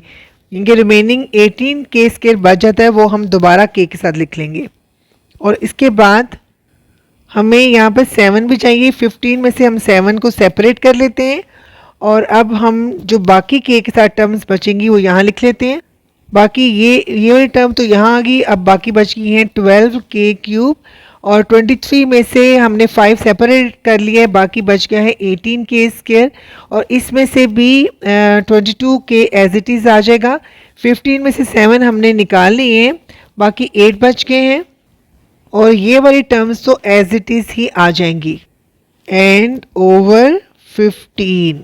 So divided by 15। अब हमने क्या करना है कि ये वाला फैक्टर तो एज इट इज़ रहने देना है, क्योंकि ये इक्वेशन नंबर 1 की तरह का हमने अलहदा से किया था। अब इस फैक्टर को कैसे मल्टीप्लाई करना है और फिर उसमें हमने ये वाला फैक्टर जो है ऐड कर देना है। तो अब देखते हैं फिर सिंप्लीफाई होने के बाद क्या वैल्यूज़ आती हैं। तो हमने इस फैक्टर को कैसे मल्टीप्लाई करके वैल्यूज़ ले ली हैं और इस वाले फैक्टर को भी ओपन कर लिया है। एक जैसी पावर्स वाली टर्म्स मैंने इकट्ठी लिख ली हैं और इनको सिंप्लीफाई किया है, तो नेक्स्ट टर्म हमारी इस तरह से आएगी। अब नेक्स्ट टर्म हमारी इस तरह से आ जाती है। अब इसको फर्दर हम सिंप्लीफाई कर सकते हैं इस तरह से कि इस वाली ब्रैकेट को हम अगर देखें तो इसके अंदर तमाम जो नंबर्स हैं वो 15 के साथ मल्टीप्लाई हो रहे हैं, तो हम इन नंबर्स में से 15 को कॉमन ले सकते हैं। अब देखिए इन तमाम टर्म्स में से हमने 15 को कॉमन ले लिए। 15 से कट डाउन हो जाएगा। अब आपको पता है ये एक रैशनल नंबर है। इक्वेशन नंबर 1 को देखें, हमने इसको इक्वेशन नंबर 1 के अकॉर्डिंगली सेपरेट कर लिया था। ये देखें, अब क्योंकि हमारी ये इक्वेशन नंबर 1 है, ये हम प्रूव कर चुके हैं और सपोज भी कर चुके थे कि ये एक रैशनल नंबर है, तो अकॉर्डिंग टू इक्वेशन नंबर 1 ये भी एक रैशनल नंबर है। तो फिर हमने इसकी जगह पे लिख लिया rational from equation number 1। Plus का साइन यहाँ पे हमने सिंप्लीफाई कर लिया था, 15 को 15 से कट डाउन कर लिया था। जो बाकी वैल्यू बची है उसमें अगर हम के की वैल्यू 1 पुट करें तब भी हमारे पास एक इंटीजर आएगा। के की वैल्यू 2 पुट करें, 3 पुट करें, कोई भी वैल्यू के की पुट करें, अल्टीमेटली हमारे पास इंटीजर आएगा। और इंटीजर आपको पता है कि रैशनल नंबर ही होते हैं, क्योंकि हम किसी भी इंटीजर को 1 से डिवाइड करें तो वो रैशनल नंबर में कन्वर्ट हो जाता है और इस तरह से वो एक्चुअली p/q फॉर्म में कन्वर्ट हो जाता है। तो इसलिए ये इंटीजर्स की फॉर्म में इसका रिजल्ट आएगा, तो ये भी एक रैशनल नंबर ही है। तो फिर ये भी रैशनल है, ये भी रैशनल है। अब रैशनल जो नंबर्स होते हैं, रैशनल डिजिट्स होते हैं या इंटीजर्स होते हैं, अब उनको ऐड कर लें तो भी आपके पास रैशनल ही रिजल्ट आएगा। तो फिर हम लिख लेते हैं is equal to rational, hence proved. यही चीज़ हमने प्रूव करनी थी, वो हमने प्रूव कर ली है। Just take a view. थोड़ी सी कैलकुलेशंस यहाँ पे थोड़ी लंबी थी, अदरवाइज क्वेश्चन का कॉन्सेप्ट इजी है। क्वेश्चन नंबर 23 उसी तरह से मैथमेटिकल इंडक्शन के जरिए हमने प्रूव करना है कि that this is divisible by 9। So n की लोएस्ट वैल्यू 1 है, तो first step for n is equal to 1, तो इसमें हम n की जगह पे 1 पुट करते हैं तो ये वैल्यू आती है। इसको सॉल्व करें तो हमारे पास 18 आता है। तो अब आप देख लें, इसको हम 9 से डिवाइड कर सकते हैं, तो फिर आंसर हमारा 2 आ जाएगा। तो फिर हम लिखेंगे true for n is equal to 1 as it is divisible by 9। अब second step for n is equal to k, suppose it is true और हमने यहाँ पर अपने जो गिवन वैल्यू है उसमें n की जगह k पुट करना है। तो ये हमारी इक्वेशन नंबर 1 आ चुकी है। तो हमने अब ये सपोज कर लेना है, ये अज्यूम कर लेना है कि that it is divisible by 9। Again हमने n is equal to k plus 1 के लिए प्रूव करना है, तो फिर हमने गिवन वैल्यूज में n की जगह पे k प्लस 1 पुट करना है, तो हमारे पास वैल्यू आती है इस तरह से। अब हम इसको सिंप्लीफाई कर लेते हैं। 4 raised to power k multiply 4 raised to power 1 plus 15k plus 15 minus 1। तो इसको सिंप्लीफाई कर लें तो हमारे पास इस तरह से वैल्यू आती है। फर्दर सिंप्लीफाई कर लें तो इस तरह से वैल्यू आती है। अच्छा, यहाँ पे क्वेश्चन को थोड़ा सिंप्लीफाई करने के लिए मैं इक्वेशन नंबर 1 को 9 का डिविजिबल इनकी इस तरह से चेंज कर देती हूँ, 9p में चेंज कर देती हूँ। यानी क्योंकि इट इज़ डिविजिबल बाय 9, तो 9 मैं अपने पास से लगा लेती हूँ और इसको मैं p का नाम दे देती हूँ। यानी कि टोटल 9p में चेंज हो जाता है। तो अब मैं इसको इक्वेशन नंबर 1 का नाम देती हूँ ताकि मैं ये इक्वेशन नंबर 1 जो है यहाँ पर मैं अप्लाई कर सकूँ। अब यहाँ पे इसको इजीली सॉल्व करने के लिए मैं क्या करती हूँ, इक्वेशन नंबर 1 में से 4 की पावर k को सेपरेट कर लेती हूँ। जैसे मैं इस तरह लिख सकती हूँ 9p minus 15k plus 1 is equal to 4 की पावर k। तो ये मैं लिख लेती हूँ फ्रॉम इक्वेशन 1। तो यहाँ पर 4 की पावर k की जगह पर मैं ये वाली वैल्यू पुट करूँगी जो मैंने इक्वेशन नंबर 1 से ली है। तो उसी तरह से फिर मैंने 4k की जगह पर ये वैल्यू पुट की है, 4 एज इट इज़ आ गया और 15k प्लस 14 भी एज इट इज़। अब इनको सिंप्लीफाई कर लें तो हमारे पास ये वैल्यूज़ आती हैं। फर्दर सिंप्लीफाई कर लें तो हमारे पास इस तरह से वैल्यूज़ आती हैं। अब इसमें से 9 कॉमन लिया जा सकता है। 9 4 ज़ा 36p माइनस 9 5 ज़ा 45 और 9 2 ज़ा 18। अब यहाँ पे देखिए हम p और k की कोई भी वैल्यू 1 2 3 पुट कर ले तो वो इंटीजर्स की फॉर्म में ही रिजल्ट आएगा, क्योंकि ये p भी इंटीजर की फॉर्म में है, k भी इंटीजर की फॉर्म में है और 2 भी इंटीजर है। तो इनकी सब्ट्रैक्शन करें या एडिशन करें तो फाइनली हमारे पास जो रिजल्ट आएगा वो भी इंटीजर आएगा। और अब ये इंटीजर जो है ये मल्टीपल है 9 का, तो फिर अगर हम इसको 9 से डिवाइड करें तो हम कह सकते हैं hence it is divisible by 9, क्योंकि हम इसको यहाँ पर 9 से डिवाइड कर सकते हैं। बट मैं यहाँ पे करूँगी नहीं क्योंकि बस मैंने आपको शो करना है कि इट इज़ डिविजिबल बाय 9। तो आखिर पे बस आपने लिख रहे हैं hence it is divisible by 9 for all n greater than equal to 1, क्योंकि ये कंडीशन दी गई थी। Just take a view, question solve हो चुका है। अब क्वेश्चन नंबर 24, अब इसमें लोएस्ट वैल्यू n की दी गई है 0। तो अब इसको भी हमने मैथमेटिकल इंडक्शन के जरिए सॉल्व करना है। तो फिर उसी तरह से फर्स्ट स्टेप यानी कि basic step for n is equal to 0 होगा और हमने वो क्या करना है, गिवन वैल्यू में n की जगह पर 0 पुट करना है। अब 7 रेज़ टू पावर 0 इसकी वैल्यू 1 आएगी, 2 रेज़ टू पावर 0 इसकी वैल्यू भी 1 आएगी, तो इसका आंसर 0 आ जाएगा। अब यहाँ 0 से आपने कंफ्यूज नहीं होना, क्योंकि 0 को भी हम 5 से डिवाइड कर सकते हैं। जब 5 से डिवाइड करेंगे तो ऑब्वियसली आंसर 0 ही आएगा। So it means it is true because 0 is divisible by 5, so true यानी कि holds for n is equal to 0। अब सेकेंड स्टेप, अब हमारा second step for n is equal to k, यानी कि हमने इसे अज्यूम करना है इट इज़ ट्रू। आपको पता है सेकेंड स्टेप में हम अजम्पशन ही करते हैं। तो उसी तरह से फिर हमने गिवन वैल्यू में n की जगह पर k पुट करना है। तो ये हमारे पास वैल्यू आती है, क्योंकि क्वेश्चन में लिखा हुआ है कि इट इज़ डिविजिबल बाय 5, तो हमने सपोज कर लिया यानी कि एज्यूम कर लिया कि ये डिविजिबल बाय 5 ही होगा। तो हमने उसी तरह से जैसे हम प्रीवियस क्वेश्चन में करते आए हैं, तो इसको हम एक 5p का नाम दे देते हैं। p कोई भी इंटीजर हो सकता है, ठीक है। तो फिर मैंने इसको 5p का नाम दे दिया क्योंकि इट इज़ डिविजिबल बाय 5, इसलिए मैंने 5 को साथ मल्टीप्लाई किया है। अब यहाँ पे आपको पता है कि हमने प्रूफ करना होता है for n is equal to k plus 1। उसी तरह से जो हमें वैल्यू दी गई है उसमें n की जगह पे k प्लस 1 पुट करते हैं, तो हमारे पास इस तरह से वैल्यूज आ जाती हैं। अब हम क्या करेंगे, इनको ब्रेक डाउन कर देंगे। इनके हम इस तरह लिख सकते हैं 7 raise to power k multiply 7 raise to power 1, और उसी तरह से 2 raise to power k multiply 2 raise to power 1। अब मैं यहाँ पे क्या करूँगी, 7 को 2 हिस्सों में डिवाइड कर दूंगी। जैसे कि मैं इस तरह लिख सकती हूँ इसको 7 रेज़ टू पावर k, और इस 7 की जगह पर मैं लिखूंगी 5 plus 2 minus 2 raise to power k dot 2 raise to power 1। अब क्योंकि मैंने 7 की जगह पर 5 प्लस 2 लिखा है, 5 प्लस 2 मीन्स इक्वल टू 7, तो इससे कोई फर्क नहीं पड़ने वाला, इक्वेशन बैलेंस ही रहेगी। तो इसके बाद मैं क्या करूंगी, इस 7 रेज़ टू पावर k को ब्रैकेट के अंदर मौजूद पहले 5 से मल्टीप्लाई करूंगी, फिर 2 से मल्टीप्लाई करूंगी। जब इसको 5 से मल्टीप्लाई करूंगी तो मेरे पास ये वैल्यू आ जाएगी। जब इसको 2 से मल्टीप्लाई करूंगी तो मेरे पास ये वैल्यू आ जाएगी minus 2 raise to power k dot 2 raise to power 1। अब देखिए मैं इन दोनों टर्म्स में से 2 को कॉमन ले सकती हूँ। तो नेक्स्ट स्टेप में इसमें से मैं 2 को कॉमन ले लेती हूँ। ब्रैकेट के अंदर वैल्यू आती है 7 raise to power k minus 2 raise to power k।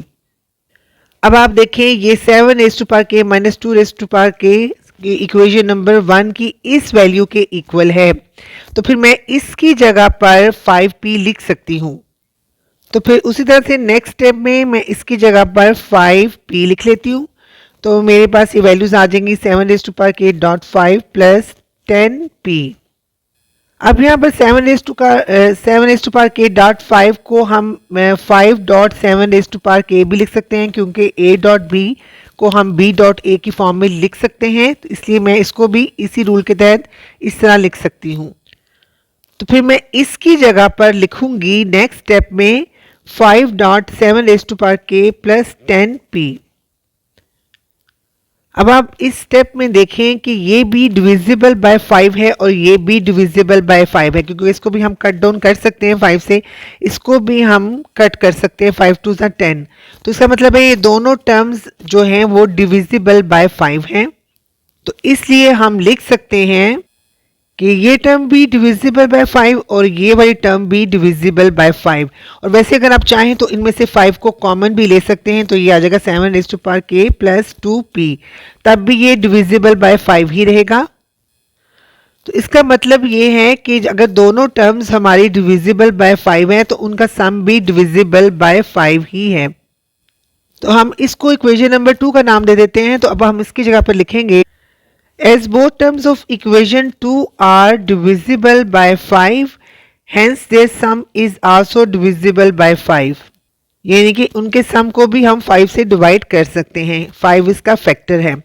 hence their sum is also divisible by 5, so it is true। just take a view, question solve हो चुका है।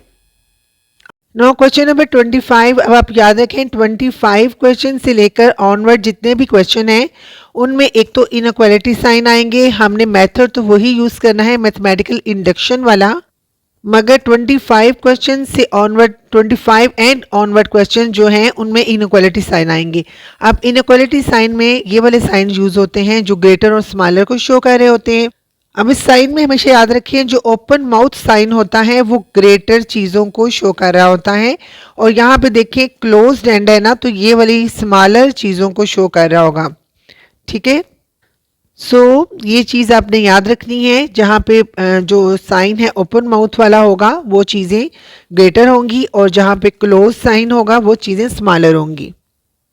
अब उसी तरह से n की लोएस्ट वैल्यू हमें 2 दे दी गई है, और हमारा पहला स्टेप, तो first step for n is equal to 2, तो गिवन इनइक्वालिटी वैल्यू में हम n की जगह पर 2 पुट करते हैं, क्योंकि स्मॉलेस्ट वैल्यू यहाँ पर 2 है। अब हमने n की जगह पर 2 पुट करना है, 2^2 एंड 2 + 1। 2^2 का मतलब है 4 एंड 2 + 1 का मतलब है 3 फैक्टोरियल, 3 फैक्टोरियल का मतलब है 3 × 2 6। तो अब हम लिखेंगे 4 is less than 6, so it is true. इसका मतलब है कि ये ट्रू साबित हो चुका है। आपको पता ही है कि 4 हमेशा 6 से छोटा ही होता है। अब उसी तरह से फिर second step for n is equal to k, हमने जो गिवन इनइक्वालिटी है वहाँ पर n की जगह पर k पुट करना है और सपोज करना है कि इट इज़ ट्रू। तो हमारे पास ये वाली वैल्यू आती है जिसको हम इक्वेशन नंबर 1 का नाम देते हैं, और आपको ये साबित हो भी चुका है यहाँ पर फर्स्ट स्टेप से कि ये ट्रू है, क्योंकि k की वैल्यू कोई भी पुट कर लें फैक्टोरियल हमेशा बड़ा ही आता है। यानी फैक्टोरियल वाली वैल्यू जो होती है वो सॉल्व करने के बाद हमेशा बड़ी ही होती है। अब इसके बाद हमने प्रूव करना है for n is equal to k + 1। उसी तरह से इनइक्वालिटी का जो वैल्यू दी गई है उसमें n की जगह पे हमने k + 1 पुट करना है, तो हमारे पास ये वाली वैल्यूज आती हैं। अब थोड़ा इसको सिंप्लीफाई कर लें तो हमारे पास वैल्यू आती है k + 2 फैक्टोरियल। अब ये बन गई इक्वेशन नंबर 2। इसको अब हमने प्रूव करना है with the help of equation number 1।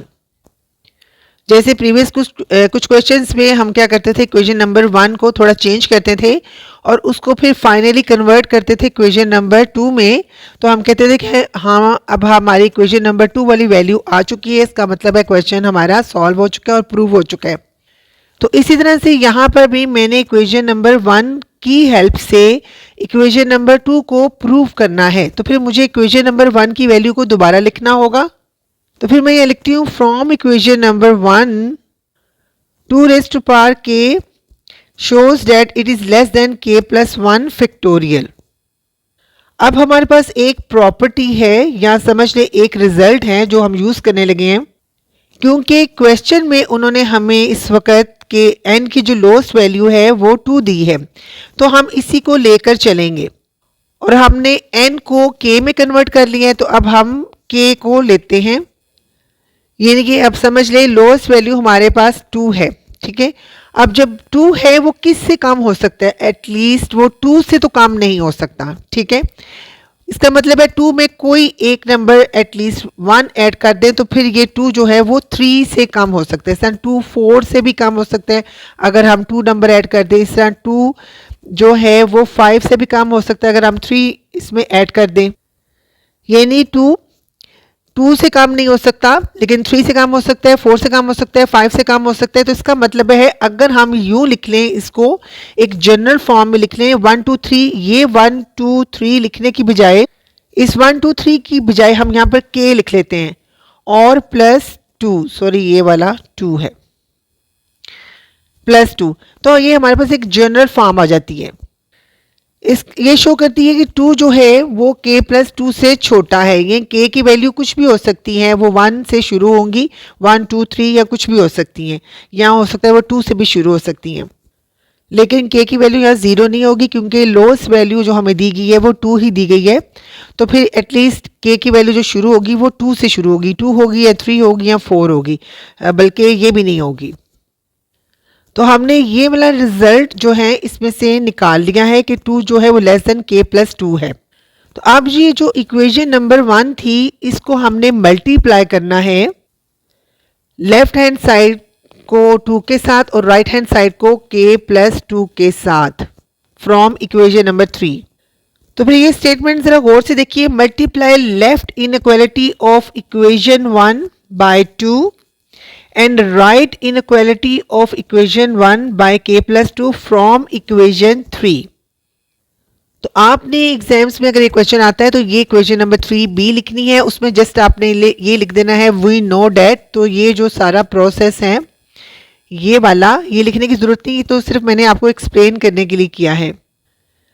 तो फिर हम यही काम करने लगे हैं। अब इस 2 k को हम मल्टीप्लाई करेंगे 2 के साथ और उस तरह से 2 1 के साथ और k + 2 के साथ मल्टीप्लाई करेंगे k + 1 फैक्टोरियल को। और आपको फैक्टोरियल वाली ये प्रॉपर्टी तो मालूम है, अगर आप 4 को 3 फैक्टोरियल से मल्टीप्लाई करें तो 4 फैक्टोरियल बन जाता है, यानी कि बड़ी टर्म के साथ फैक्टोरियल साइन आ जाता है। इसी तरह से k + 2 एक बड़ी टर्म है और k + 1 छोटी टर्म है, तो अब ये फैक्टोरियल साइन जो है वो k + 2 के साथ आ जाएगा। तो नेक्स्ट स्टेप में हम इसे लिखेंगे k + 2 फैक्टोरियल और यहाँ पे देखें ये पावर जो है वो ऐड हो जाएंगी, तो ये बन जाएंगी k + 1। अब जो ये हमारे पास इक्वेशन नंबर 4 बन चुकी है, अब देखें जो हमारे पास ये इक्वेशन नंबर 4 बन चुकी है बिल्कुल इक्वेशन नंबर 2 की तरह की है। तो फिर आप लिख सकते हैं ब्रैकेट में इक्वेशन 2 = इक्वेशन 4। लिखना चाहें वैसे इसकी ज़रूरत नहीं है, बस आप ये लिख लेंगे आखिर पर, hence it holds for n = k + 1, यानी कि n की जगह पर हम k + 1 पुट कर दें तब भी रिजल्ट हमारा ठीक ही रहता है।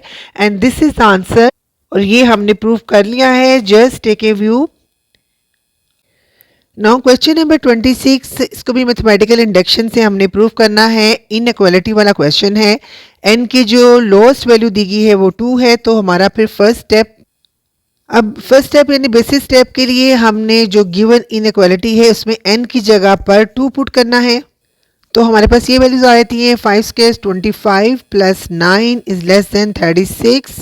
इसको ऐड करें तो हमारे पास वैल्यू आती है 34 > 36। तो ये तो आपको पता है कि 34 ऑब्वियसली 36 से छोटा ही होता है, सो ये ट्रू है फॉर n = 2। पहला स्टेप हमारा ट्रू हो चुका है, प्रूव।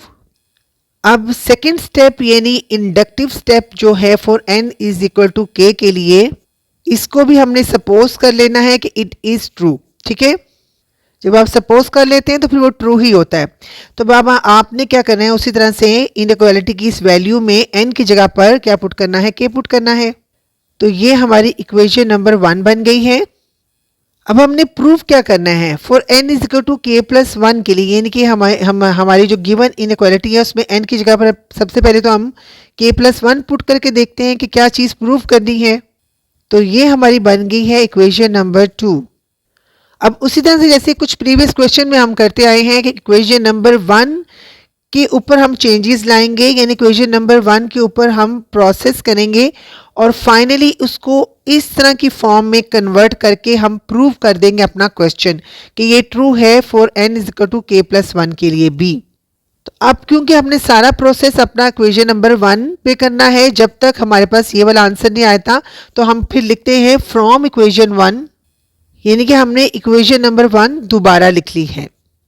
अब जैसे आपको प्रीवियस क्वेश्चन में मैंने काफ़ी डिटेल से एक्सप्लेन किया था, इसी तरह से आप यहाँ पे भी समझ लीजिए कि ये इनइक्वालिटी शो कर रही है कि 5 जो है वो 6 से छोटा है। अब यहाँ पे देखो 9 को मैंने कांस्टेंट रखा है क्योंकि 5 के ऊपर पावर k है ना, और इधर 6 के ऊपर पावर जो है वो k है, यानी कि 6 और 5 की जो वेरिएबल्स हैं, मतलब 6 और 5 की जो पावर है k, वो चेंज हो सकते हैं। k की वैल्यू हम 2, 3, 4, 5 कुछ भी पुट कर सकते हैं।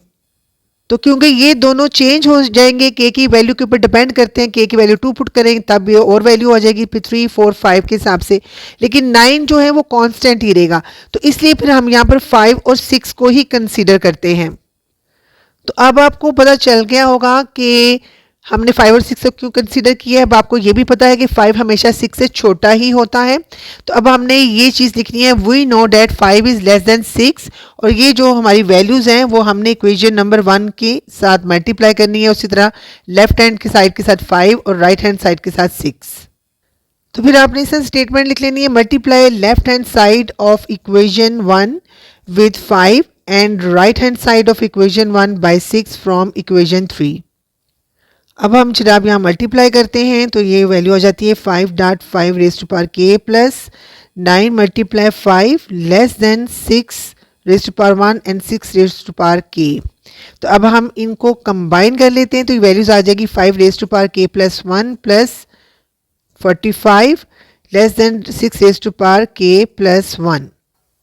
अब ये यहाँ पर 45 बन चुका है। अब हम इसको इस तरह से चेंज कर सकते हैं, 5k plus 1 plus 9 plus 36 is less then 6k plus 1।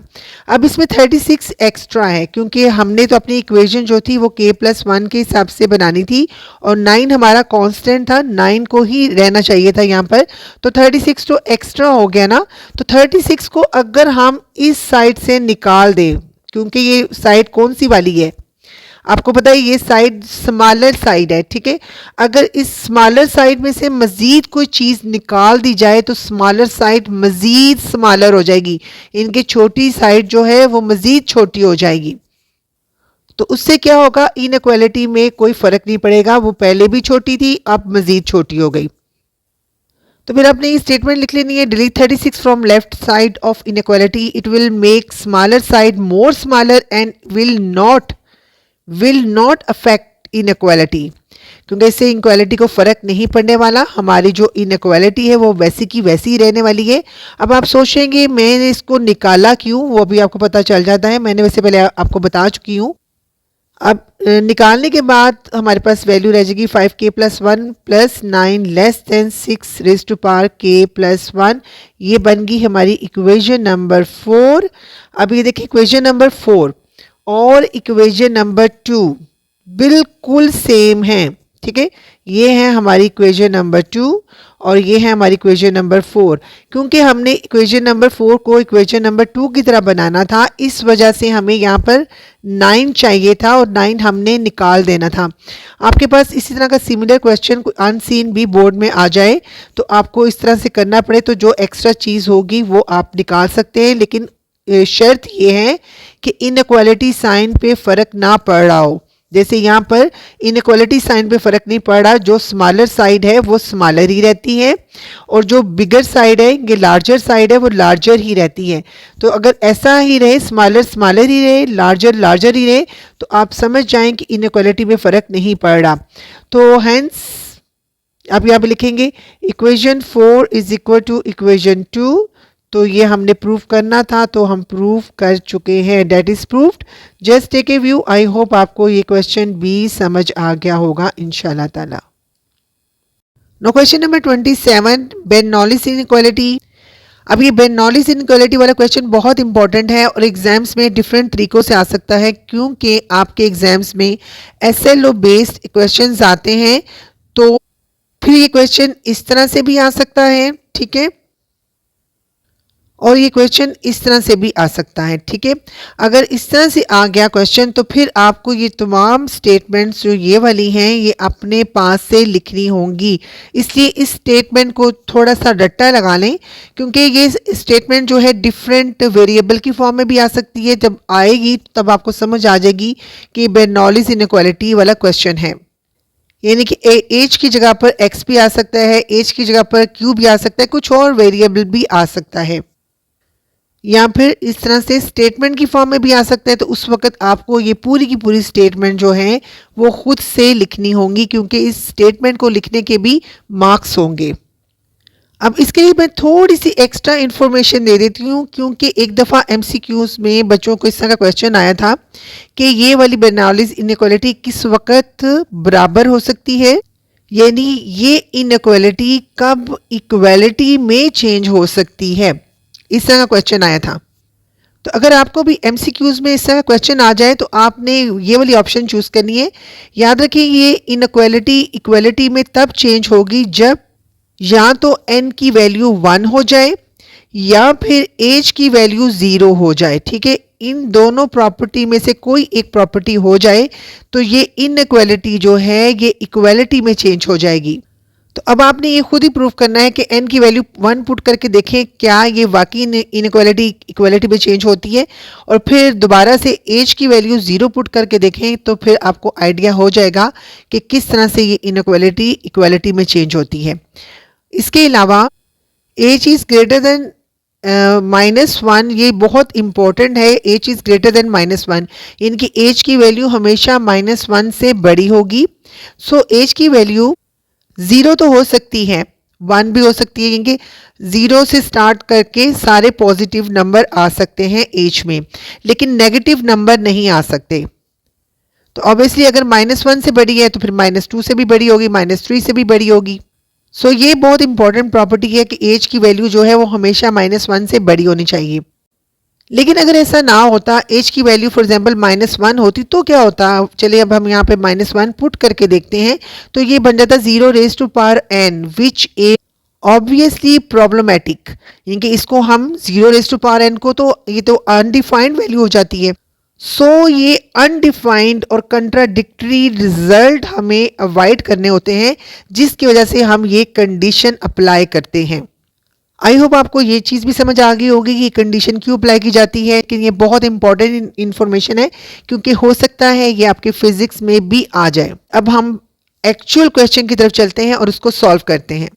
चलिए जी, उसी तरह से फिर फर्स्ट स्टेप यानी कि basis step for n is equal to 0, क्योंकि यहाँ पर n 0 के इक्वल भी आ सकता है, n ग्रेटर भी है 0 के और n इक्वल भी है 0 के, ये साइन शो कर रहे हैं। तो हमारा बेसिस स्टेप फिर ये होगा कि हमने क्या करना है, इसमें n की जगह पर 0 पुट करके देखना है।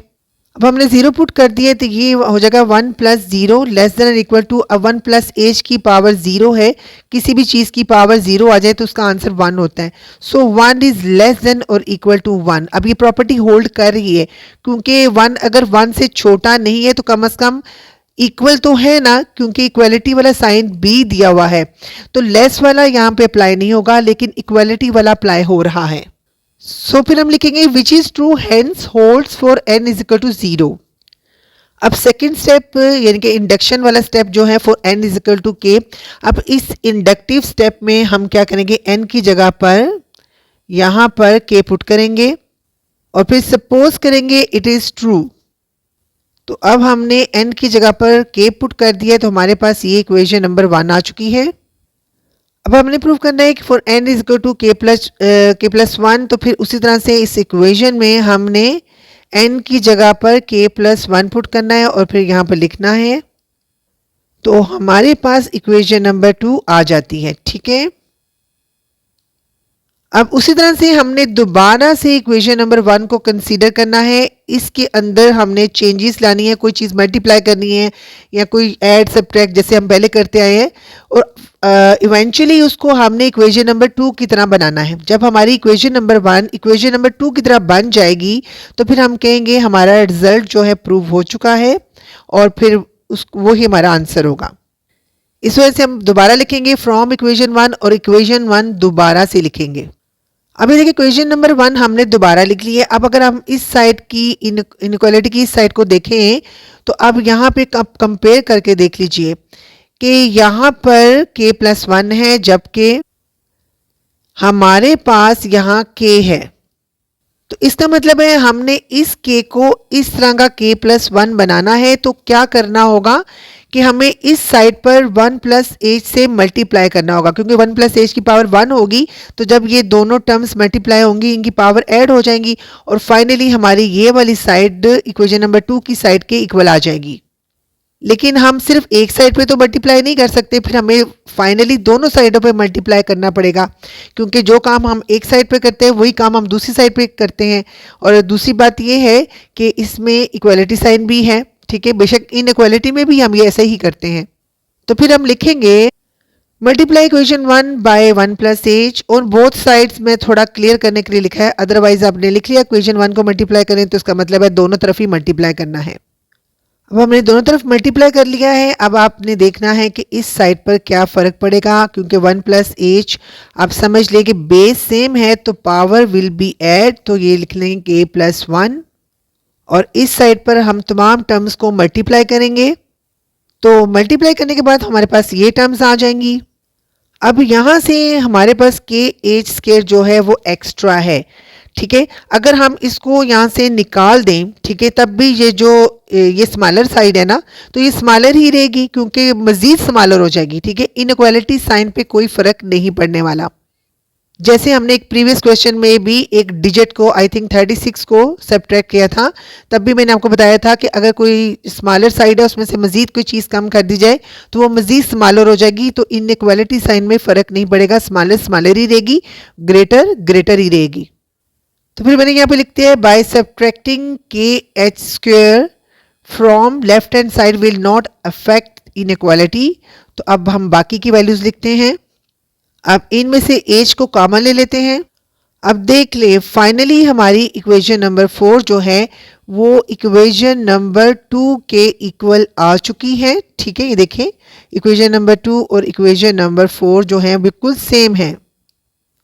तो यहाँ पर हमने ये प्रूफ कर लिया है। अब हम लिखेंगे hence it is proved for n is equal to k+1। Just take a view, question solve हो चुका है।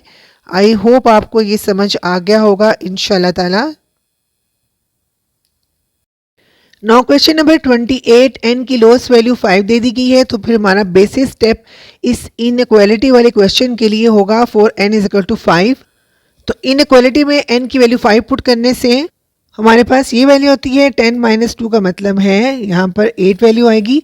अब हम इसको यानी कि कॉम्बिनेशन की इस फार्मूला को सॉल्व करते हैं बाय कैलकुलेटर। अब इसको कॉम्बिनेशन फार्मूला से सॉल्व कर लें, कैलकुलेटर से वैल्यू एक ही आ जाएगी जो कि यहाँ पे होगी 252, और 2⁻8 की वैल्यू होगी 256। तो फिर आपको पता है 252 256 से छोटा ही है, इसका मतलब है ये प्रूव हो चुका है। फिर आप लिख लेंगे hence it is true for n is equal to 5। अब सेकेंड स्टेप यानी कि inductive step for n is equal to k के लिए हम इसमें n की जगह पे k पुट करेंगे और सपोज करेंगे कि इट इज़ ट्रू। और अब हम पुट करके देखते हैं वैल्यू। n की जगह पे k पुट करने से हमारे पास ये वैल्यू आती है, ये क्वेश्चन नंबर 1 बन गई। अब हम इसके ऊपर कॉम्बिनेशन फार्मूला अप्लाई करते हैं। हम लिखेंगे 2k factorial over k factorial, और 2k minus k factorial again k factorial ही आ जाएगा, is less then 2⁻2k minus 2। अब एक्चुअली ये इक्वेशन नंबर 1 है। अब हम इसको इक्वेशन नंबर 1 का नाम दे देते हैं ताकि हमारे लिए क्वेश्चन ज़रा आसान हो जाए। इसके बाद हम प्रूव करेंगे for n is equal to k+1, यानी कि अगर हम अपनी इनइक्वालिटी में n की जगह k+1 पुट करें तब भी ये प्रॉपर्टी होल्ड करेगी या नहीं। तो फिर हम इनइक्वालिटी में n की जगह पर k+1 पुट करके देखते हैं। अब हमने अपनी इस इनइक्वालिटी वाले क्वेश्चन में n की जगह पर k+1 पुट किया है, तो हमारे पास ये वैल्यूज आ चुकी हैं। इसको थोड़ा सिंप्लीफाई कर लेते हैं। अब इसको सिंप्लीफाई करते हैं तो हमारे पास वैल्यू आती है 2k+2 और k+1 लेस देन 2^2k+2 -2। अभी कट जाएंगे तो हमारे पास एक्चुअली वैल्यू आ जाएगी 2^2k। अब हम इसके ऊपर भी कॉम्बिनेशन का फार्मूला अप्लाई करते हैं और इसको ओपन करते हैं, तो ये आ जाएगा 2k+2 factorial over k+1 factorial. और इसके बाद हम क्या करेंगे, 2k+2 में से k+1 को सब्ट्रैक्ट करेंगे। 2k+2 minus k+1 is less then 2^2k। अब नेक्स्ट स्टेप में हम ये डिनोमिनेटर में मौजूद इस ब्रैकेट को सिंप्लीफाई करते हैं, तो हमारे पास वैल्यू आई थी 2k+2 माइनस k -1। तो 2k में से k सब्ट्रैक्ट करें तो k आएगा और 2 में से 1 को सब्ट्रैक्ट करें तो 1 आएगा। तो यानी कि इसकी जगह पर भी k+1 फैक्टोरियल ही आएगा, इज लेस देन 2^2k। अब ये बन गई हमारी इक्वेशन नंबर 2। अब आपको पता है कि जैसे हम प्रीवियस क्वेश्चन में करते आए हैं कि हम इक्वेशन नंबर 1 के ऊपर मुख्तलिफ ऑपरेशन करते हैं और उसको फाइनली इक्वेशन नंबर 2 की तरह का बनाते हैं। जब हम इक्वेशन नंबर 1 को इक्वेशन नंबर 2 की तरह का बना लेते हैं तो फिर हम कहते हैं कि ये जो है प्रॉपर्टी ये ट्रू है फॉर n = k+1 के लिए भी, तो फिर हमारा ये क्वेश्चन प्रूव हो जाता है। तो इसमें भी हम ये कुछ करने लगे हैं, तो फिर हम इक्वेशन नंबर 1 को दोबारा लिख लेते हैं। इस पूरी इक्वेशन को हम दोबारा लिखते हैं क्योंकि इस पर हमने अब वर्किंग करनी है। जी, इक्वेशन नंबर 1 को हमने दोबारा लिख लिया है। अब देखिए इक्वेशन नंबर 1 की जो राइट हैंड साइड है और इक्वेशन नंबर 2 की राइट हैंड साइड, इनको हमने इक्वल करना है और इसी तरह से इक्वेशन नंबर 1 की लेफ्ट हैंड साइड को इक्वेशन नंबर 2 की लेफ्ट हैंड साइड के इक्वल करना है। अब क्योंकि हमने इक्वेशन नंबर 1 की लेफ्ट हैंड साइड की इस वैल्यू को 2k फैक्टोरियल को चेंज करना है, हमने 2k+2 फैक्टोरियल में, तो अगर हम 2k को फैक्टोरियल को मल्टीप्लाई कर दें, एक तो 2k+1 के साथ और दूसरा उससे भी एक बड़ी टर्म यानी कि 2k+2 के साथ, तो ये फैक्टोरियल साइन ऑब्वियसली इसके साथ आ जाएगा। जैसे कि अगर हम 5 × 4 × 3 फैक्टोरियल लिखें तो फैक्टोरियल साइन जो है वो 5 के साथ जाके अटैच हो जाएगा, तो हम इसको 5 फैक्टोरियल में कन्वर्ट कर सकते हैं। इसी तरह से इस वाले टर्म्स को हम क्या करेंगे, 2k+2 फैक्टोरियल में कन्वर्ट कर सकते हैं। तो इसका मतलब है हमें 2k+2 और 2k+1 को न्यूमिनेटर में मल्टीप्लाई करना होगा। और अब डिनोमिनेटर की तरफ आ जाएं। अब देखिए डिनोमिनेटर में भी हमने इस k फैक्टोरियल को कन्वर्ट करना है k+1 में और इस k फैक्टोरियल को भी k+1 में कन्वर्ट करना है। तो ऑब्वियसली k फैक्टोरियल के साथ अगर हम k+1 मल्टीप्लाई कर दें तो ये कन्वर्ट हो जाएगा k+1 फैक्टोरियल में। तो अब हमें एक k+1 तो इसको कन्वर्ट करने के लिए चाहिए डिनोमिनेटर में। सो एक k+1 इस k फैक्टोरियल के लिए चाहिए और एक k+1 इस k फैक्टोरियल के लिए भी चाहिए, तभी हमारा ये भी k जो है वो k+1 फैक्टोरियल में कन्वर्ट होगा। तो फिर हम लिखेंगे multiply both side of equation 1 by this term. ये जो भी हमने चेक की है, अब हमने इधर भी इनइक्वालिटी की इस साइड पर भी और इनइक्वालिटी की इस साइड पर भी इसको मल्टीप्लाई करना है। अब जनाब देखिए हमने इक्वेशन नंबर 1 की बोथ साइड पर इसको मल्टीप्लाई कर दिया है। अब ये न्यूमरेटर की टर्म्स देखें, 2k factorial multiply 2k+1 2k+2, ये आपको बता ही चुकी हूँ मैं पहले भी कि अब ये 2k+2 फैक्टोरियल में कन्वर्ट हो जाएगा और डिनोमिनेटर में k+1 को जब हम k फैक्टोरियल से मल्टीप्लाई करेंगे तो ये k+1 फैक्टोरियल में कन्वर्ट होगा। उसी तरह इस k+1 को जब k फैक्टोरियल से मल्टीप्लाई करेंगे तो ये भी k+1 फैक्टोरियल में चेंज होगा। अब यहाँ पे जो ये टर्म है इसके लिए मैं आपको एक बात बता दूं कि इसकी जो वैल्यू है 4k greater than equal to 5 जो कि हमें क्वेश्चन में दी गई है, उसके लिए हमेशा ये 4 से कम ही रहेगी। इसकी वैल्यू हमेशा 4 से कम रहती है। आप जो मर्जी वैल्यू k की पुट करके देख लीजिए, आप k की वैल्यू 5 पुट कर लें, 6 कर लें, 100 कर लें, 1000 कर लें, 10,000 कर लें, k की कोई भी वैल्यू पुट कर लें, बड़ी से बड़ी वैल्यू भी पुट करेंगे k की, इसमें बड़ी से बड़ी वैल्यू भी पुट करेंगे तो वो अप्रोक्सीमेटली 3.9 समथिंग आएगी, ठीक है। तो इसका मतलब है इसकी वैल्यू हमेशा 4 से कम रहती है for k greater than and equal to 5 के लिए। यानी कि मैंने आपको जैसे बताया है कि आप 10,000 100,000 भी इसमें के की जगह पर पुट करेंगे तब भी इसकी वैल्यू 3.9 समथिंग ही आएगी। तो फिर हम क्या करेंगे, हम इसकी जगह पर नेक्स्ट स्टेप में 4 पुट कर दें, तब भी देखें अगर ये इसकी वैल्यू फॉर एग्जाम्पल 3.99 समथिंग आती है, ठीक है। और उसकी जगह पर तो फिर ये क्या है, ये बड़ी वैल्यू है। अगर उसकी जगह पर थोड़ी सी बड़ी वैल्यू यानी कि 4 भी पुट करें तब भी जो बड़ी वैल्यू है वो ग्रेटर वैल्यू ग्रेटर ही रहेगी और स्मॉलर वैल्यू स्मॉलर ही रहेगी, ठीक है। बल्कि ये जो ग्रेटर वैल्यू है ये थोड़ी सी और बड़ी हो जाएगी, तो उससे क्या होगा कि इस इनइक्वालिटी पर कोई फ़र्क नहीं पड़ने वाला।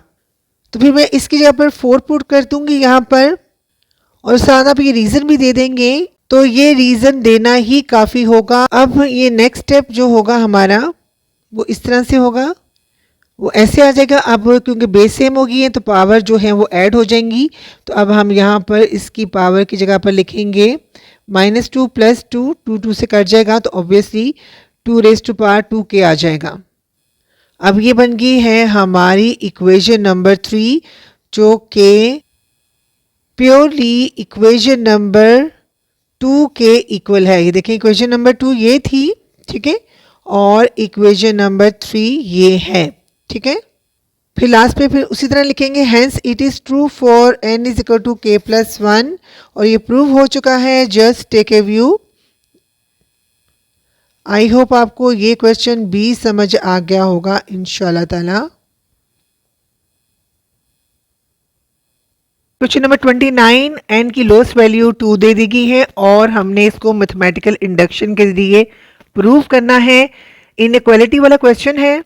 सो फर्स्ट स्टेप के लिए हमने इस एक्सप्रेशन में n की जगह पे 2 पुट करना है। तो अब हम इसको इस तरह से भी लिख सकते हैं 2⁻1/2 less than 2⁴ - 1/2 is equal to 3/2। So 2⁻1/2 is less than 3/2। इसकी वैल्यू आती है 1.4142 और इसकी वैल्यू आती है 1.5। So it is true for n = 2, क्योंकि 1.5 की वैल्यू ऑब्वियसली 1.4 से बड़ी होती है, तो इसलिए ट्रू हो गया है। अब स्टेप 2 के लिए हमने उसी तरह से इनइक्वालिटी वाली इस वैल्यू में n की जगह पर k पुट करना है। तो हमारे पास ये वैल्यू आ जाएगी। इसको हम इस तरह से भी लिख सकते हैं k⁻1/k is less than 2 - 1/k। ये बन गई हमारी इक्वेशन नंबर 1। और इट इज़ ट्रू ये आपने सपोज कर लेना है, और बाय फर्स्ट स्टेप ये भी ट्रू भी हो जाता है। For all n greater than equal to 2 ये प्रूव हो जाता है, यानी कि for all k greater than equal to 2 भी ये प्रूव हो जाता है। अब हमने n = k+1 के लिए प्रूव करना है। उसी तरह से इनइक्वालिटी वाली वैल्यू में n की जगह पे k+1 पुट करते हैं। तो फिर हमने यहाँ पर n की जगह पे k+1 पुट किया तो हमारे पास ये वैल्यू आ चुकी है। इसको हम इस तरह से भी लिख सकते हैं 1/k+1 लेस देन 2 - 1/k+1। तो एक्चुअली ये हमारी इक्वेशन नंबर 2 बन गई। अब यहाँ पे मैं एक प्रॉपर्टी का इस्तेमाल करने लगी हूँ। फॉर एग्जांपल आपको मालूम ही है कि 5 की वैल्यू 4 से छोटी होती है, 4 की 3 से छोटी होती है। तो हम ये जान लें, ये हमें क्लियरली ये मालूम है कि k+1 की वैल्यू इससे छोटी होती है। एज वी नो डेट कि ये वाली प्रॉपर्टी होल्ड करती है for all k greater then 2। जो k की वैल्यू जो 2 से बड़ी होंगी उन सब के लिए प्रॉपर्टी होल्ड करती है। मैं आपको जैसे एग्जाम्पल से भी समझा देती हूँ। जैसे अगर हम k की जगह पे 5 रख लेते हैं तो 5 1/5, और यहाँ पे भी k की जगह पे 5 रखते हैं तो यह आ जाएगा 6 1/6। तो फिर इसकी वैल्यू आती है 1.348 और इसकी वैल्यू कैलकुलेटर से सॉल्व करें तो आती है 1.379। तो ऑब्वियसली ये वाली प्रॉपर्टी मतलब होल्ड करती है कि 1/k की वैल्यू हमेशा ज़्यादा रहेगी फॉर k ग्रेटर देन 2, कि 2 से बड़े जितने भी नंबर होंगे उसके लिए हमेशा ये ज़्यादा रहेगी। तो एक इक्वेशन हमारी ये बन गई। अब हम दूसरी इक्वेशन की बात करते हैं। अब हम इक्वेशन नंबर 1 की इस लेफ्ट राइट हैंड साइड वाली वैल्यू को इक्वेशन नंबर 2 की इस राइट हैंड साइड वाली वैल्यू के साथ कंपेयर करते हैं। याद रहे पहले हमने इक्वेशन नंबर 1 की ये वाली साइड जो है वो इक्वेशन नंबर 2 की ये लेफ्ट साइड के साथ कंपेयर की थी। अब हम ये राइट हैंड साइड वाली वैल्यूज कंपेयर करने लगे हैं। तो फिर हम इस तरह से लिखते हैं इक्वेशन नंबर 1 की ये राइट हैंड साइड वाली वैल्यू 2 माइनस 1/k जो कि लेस होगी इक्वेशन नंबर 2 की इस राइट हैंड साइड वाली वैल्यू के। अब ये वाली वैल्यू लेस है, ये वाली वैल्यू बड़ी है। अब देखते हैं कैसे। जैसे आपको पता है कि k प्लस 1 वाली वैल्यू हमेशा k से बड़ी होती है, ठीक है। यानी कि फॉर एग्जांपल आप k की जगह पर 5 ले लें तो 6 की वैल्यू हमेशा 5 से बड़ी रहेगी, ठीक है। लेकिन जैसे ये डिनोमिनेटर में जाती हैं 1/k प्लस 1 जाएगा तो ये छोटा हो जाएगा और 1/k से, यानी कि 1/k प्लस 1 की वैल्यू छोटी हो जाएगी क्योंकि 1/6 की वैल्यू छोटी होगी 1/5 से। तो इसका मतलब ये है कि अगर हम 2 में से 1/5 की वैल्यू सब्ट्रैक्ट करें तो आंसर जो है वो छोटा आएगा, लेकिन अगर हम 2 में से 1/6 की वैल्यू सब्ट्रैक्ट करें तो आंसर बड़ा आएगा क्योंकि ये छोटी वैल्यू है, दिस इज स्मॉलर वैल्यू और this is a bigger value, ठीक है। तो अगर आपको पता ही है कि अगर कम चीज़ सब्ट्रैक्ट करें तो ऑब्वियसली इसका आंसर बड़ा आ जाएगा क्योंकि 1/6 एक छोटी वैल्यू है। छोटी वैल्यू 2 में से सब्ट्रैक्ट करेंगे तो आंसर बड़ा आएगा, लेकिन बड़ी वैल्यू 2 में से सब्ट्रैक्ट करेंगे तो ओवरऑल आंसर जो है वो छोटा आएगा। तो इस प्रॉपर्टी के तहत ये वाली वैल्यू बड़ी है और ये वाली वैल्यू छोटी है। अब ये हमारी इक्वेशन नंबर 4 बन गई। अब जरा इक्वेशन नंबर 3 को हम दोबारा लिखते हैं। ये वाली इक्वेशन हमने दोबारा लिख ली है। अब k raise to power 1/k according to equation number 1, ये देखिए किससे छोटी वैल्यू है इसकी वैल्यू 2 माइनस 1/k से छोटी है। तो हम लिख सकते हैं कि k raise to power 1/k is less than 2 minus 1/k, तो is less than 2 minus 1/k। तो हम ये लिखेंगे फ्रॉम इक्वेशन 1, ठीक है। मगर आगे से फ्रॉम इक्वेशन 4 ये वाली वैल्यू यानी कि ये वाली वैल्यू आगे से फर्दर इससे छोटी है, तो फिर हम ये लिखेंगे 2 minus 1/k plus 1 from equation 4। I hope आपको यहां तक चीजें समझ आ गई होंगी। अब एक लास्ट स्टेप आप समझ लीजिए। जैसे कि अगर मैं कहती हूं 5 छोटा है 6 से, 6 छोटा है 7 से, 7 छोटा है 8 से, तो इन सब बातों का मतलब क्या हुआ? 5 8 से भी छोटा है, ठीक है। तो उस हिसाब से अगर ये टर्म इससे छोटी है और ये वाली टर्म अगेन इससे छोटी है और ये वाली टर्म अगेन इससे छोटी है, तो आई होप आपको समझ आ गया होगा कि ये वाली टर्म फाइनली इस वाली टर्म से छोटी है। तो ये चीज़ हम फिर अब यहाँ लिखेंगे। सो मैंने यहाँ भी लिख दिया अगर a b से छोटा हो और b c से छोटा हो और c आगे से d से छोटा हो तो इसका मतलब है a d से भी छोटा है, तो ये वाली चीज़ प्रूव हो जाती है। और आपको पता होगा, आपने अगर अपने छोटी क्लासेस में पढ़ा होगा, this is the one of the inequality property.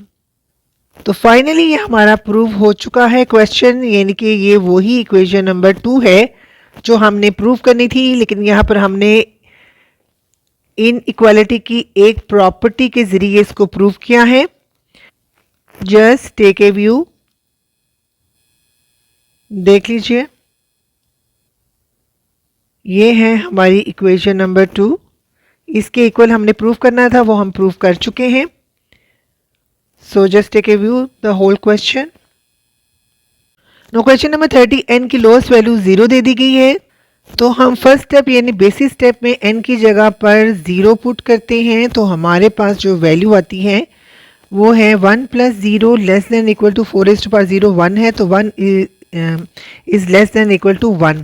तो 1 1 से लेस तो नहीं हो सकता, लेकिन यहाँ पर आपको पता है कि इक्वालिटी प्रॉपर्टी भी दे दी गई है, तो 1 1 के इक्वल तो होता है ना, तो इसलिए ये प्रूव हो गए हैं। So true for n is equal to 0। अब second step, inductive step for n is equal to k, तो हम इसी तरह से n की जगह पर k पुट करते हैं, तो हमारे पास ये आती है इक्वेशन नंबर 1। अब फिर उसी तरह से n is equal to k plus 1 के लिए क्वेश्चन में n की जगह पर हमने k प्लस 1 पुट करना है, तो ये आ गई हमारी इक्वेशन नंबर 2। अब हमने इस इक्वेशन नंबर 1 को इस तरह से चेंज करना है कि फाइनली वो इक्वेशन नंबर 2 की तरह की बन जाए। जब ऐसा हो जाएगा तो हमारा क्वेश्चन प्रूव हो जाएगा। तो इस वजह से हम लिखेंगे फ्रॉम इक्वेशन नंबर 1। ये हमने इक्वेशन नंबर 1 लिख ली दोबारा से। अब यहाँ पे ज़रा राइट हैंड साइड को देखिए, इक्वेशन नंबर 2 की राइट हैंड साइड को और इक्वेशन नंबर 1 की राइट हैंड साइड को। हम इक्वेशन नंबर 1 की राइट हैंड साइड को इक्वेशन नंबर 2 की राइट हैंड साइड की तरह बना सकते हैं अगर हम इसको 4 से मल्टीप्लाई कर दें। तो फिर हम इक्वेशन नंबर 1 को दोनों तरफ 4 से मल्टीप्लाई करते हैं तो ऑब्वियसली यहाँ पे 4 रेज़ टू पावर 1 है, दोनों की बेस सेम होगी तो पावर ऐड हो जाएंगी। अब ये वाली साइड तो इक्वेशन नंबर 2 की राइट हैंड साइड की इक्वल आ चुकी है। अब इधर भी मल्टीप्लाई करें 4 + 12 के, लेकिन हमें तो इसको इस तरह से कन्वर्ट करना है तो हम इसके टुकड़े कर देते हैं। 4 के 2 टुकड़े किए 1 और 3, 12 के 2 टुकड़े किए 3 के और 9 के। अब ये 1 तो एज इट इज़ लिखेंगे, इसमें से हम 3 को कॉमन लेंगे तो ये आ जाएगा 3k + 1 और ये जो 9k है ना ये एक्स्ट्रा बच गया है, यानी ये पूरी की पूरी इक्वेशन जो है ये इक्वेशन नंबर 2 की तरह की बन चुकी है। सिर्फ ये जो 9k है ना ये एक्स्ट्रा है, इसको हमने निकाल के बाहर फेंकना है। तो फिर हम यहाँ पर बड़ी अच्छी सी एक लॉजिकल रीजनिंग देंगे कि neglecting 9k from left hand side of equation number 3 will not affect it's inequality property. यानी कि अगर हम 9k को यहाँ से निकाल भी दें तो ज़ाहिर है कुछ कोई वैल्यू हम यहाँ से कम कर देंगे तो ये मज़ीद छोटी ही होगी, तो इसलिए इस इनइक्वालिटी प्रॉपर्टी पे कोई भी फ़र्क पड़ने वाला नहीं है। ये जो स्मॉलर वैल्यू है थोड़ी सी और स्मॉलर हो जाएगी लेकिन रहेगी तो स्मॉलर ही ना। तो फाइनली इक्वेशन नंबर 4 बन जाएगी। अब इक्वेशन नंबर 4 और इक्वेशन नंबर 2 दोनों देख लें सेम हो गई हैं। फिर आखिर पे हम लिखेंगे ट्रू फॉर n = k + 1, तो ये हमारा प्रूव हो चुका है। Just take a view. Question number 31, n की लोएस्ट वैल्यू 2 है। So basis step for n = 2 के लिए हम इस इनइक्वालिटी में n की जगह पर 2 पुट करते हैं। तो सॉल्व करने के बाद पता चलता है कि 8 is greater then 5, so it is true for n = 2। अब सेकेंड स्टेप यानी इंडक्टिव स्टेप के लिए हम सपोज करते हैं कि it is true for n = k, तो उसी तरह से इसमें n की जगह पर k पुट करते हैं। अब हमने n की जगह पर k पुट किया तो ये हमारी इक्वेशन नंबर 1 आ गई। अब हमने n = k + 1 के लिए दोबारा से इसमें n की जगह पे k + 1 पुट करना है, तो हमारे पास ये वैल्यू आती है जो कि इक्वेशन नंबर 2 बन जाती है। अब फिर उसी तरह से हमने इक्वेशन नंबर 1 के ऊपर ऑपरेशन करना है कि उसको फाइनली हमने इक्वेशन नंबर 2 की तरह का बनाना है। जब इक्वेशन नंबर 1 इक्वेशन नंबर 2 की तरह बन जाएगी तो फिर हमारा क्वेश्चन प्रूव हो जाएगा। इसलिए हम इक्वेशन नंबर 1 को दोबारा लिख लेते हैं। अब जनाब अच्छा, अगर हम k + 1 क्यूब का फार्मूला ओपन करें तो हमारे पास वैल्यू होती है k³ + 1 + 3k² + 3k। अब 1 क्यूब का मतलब होता है 1, यानी कि अगर मैं ये तमाम वैल्यूज़ जो इसमें मिसिंग हैं इसमें ये वाली वैल्यूज़ इसमें ऐड कर दूं k³ में तो फाइनली मैं इसको k + 1 क्यूब में कन्वर्ट कर सकती हूँ। तो फिर मैं लिखती हूँ बाय एडिंग 3k² + 3k + 1, ये तीनों चीज़ें in both side of equation 1। अब ये देखें यहाँ पर मैंने इस इनइक्वालिटी इक्वेशन में दोनों तरफ एक ही चीज़ ऐड की है, ठीक है। फॉर एग्जांपल 4 अगर 3 से बड़ा है तो इधर भी मैं 1 ऐड करूँ, इधर भी 1 ऐड करूँ तो तब भी ये 5 बन जाएगा, तब भी ये 4 से बड़ा ही रहेगा। इसलिए सेम चीज़ दोनों तरफ ऐड करने से इनइक्वालिटी पर कोई भी फ़र्क नहीं पड़ता, क्योंकि इनइक्वालिटी वाले क्वेश्चंस में सबसे बड़ा इशू यही होता है कि इनइक्वालिटी साइन पे फ़र्क नहीं आना चाहिए। जो चीज़ बड़ी है वो बड़ी ही रहनी चाहिए, जो चीज़ छोटी है वो छोटी ही रहनी चाहिए। अब यहाँ पर इन सबको ऐड करने से ये फ़र्क पड़ा है कि ये फाइनली k+3 में कन्वर्ट हो चुका है, तो इसको मैं इस तरह से लिख लेती हूँ। अब यहाँ पे देखिए इक्वेशन नंबर 2 को गौर से देखें तो यहाँ पर हमें ये वाली वैल्यू चाहिए, तो मैं इन तमाम वैल्यूज़ में से इस तरह की वैल्यूज़ को अलग करती हूँ। ये देखिए ये 2k मैंने यहाँ पे लिख लिया। अब ये 1 और ये 1 ऐड कर लें तो ये 2 आ जाता है। इसके बाद मैं लिखूँगी 3k² + 3k। अब नेक्स्ट स्टेप में इन दोनों में से मैं 2 कॉमन ले लेती हूँ, तो ये आ जाएगा 2k + 1 + 3k² + 3k। अब यहाँ पे मैं क्या करने लगी हूँ, उसी तरह से जो लॉजिकल हम रीजनिंग देते रहे हैं उसी तरह से मैं देने लगी हूँ। यहाँ पर मैं इसकी जगह पर 1 को पुट करने लगी हूँ।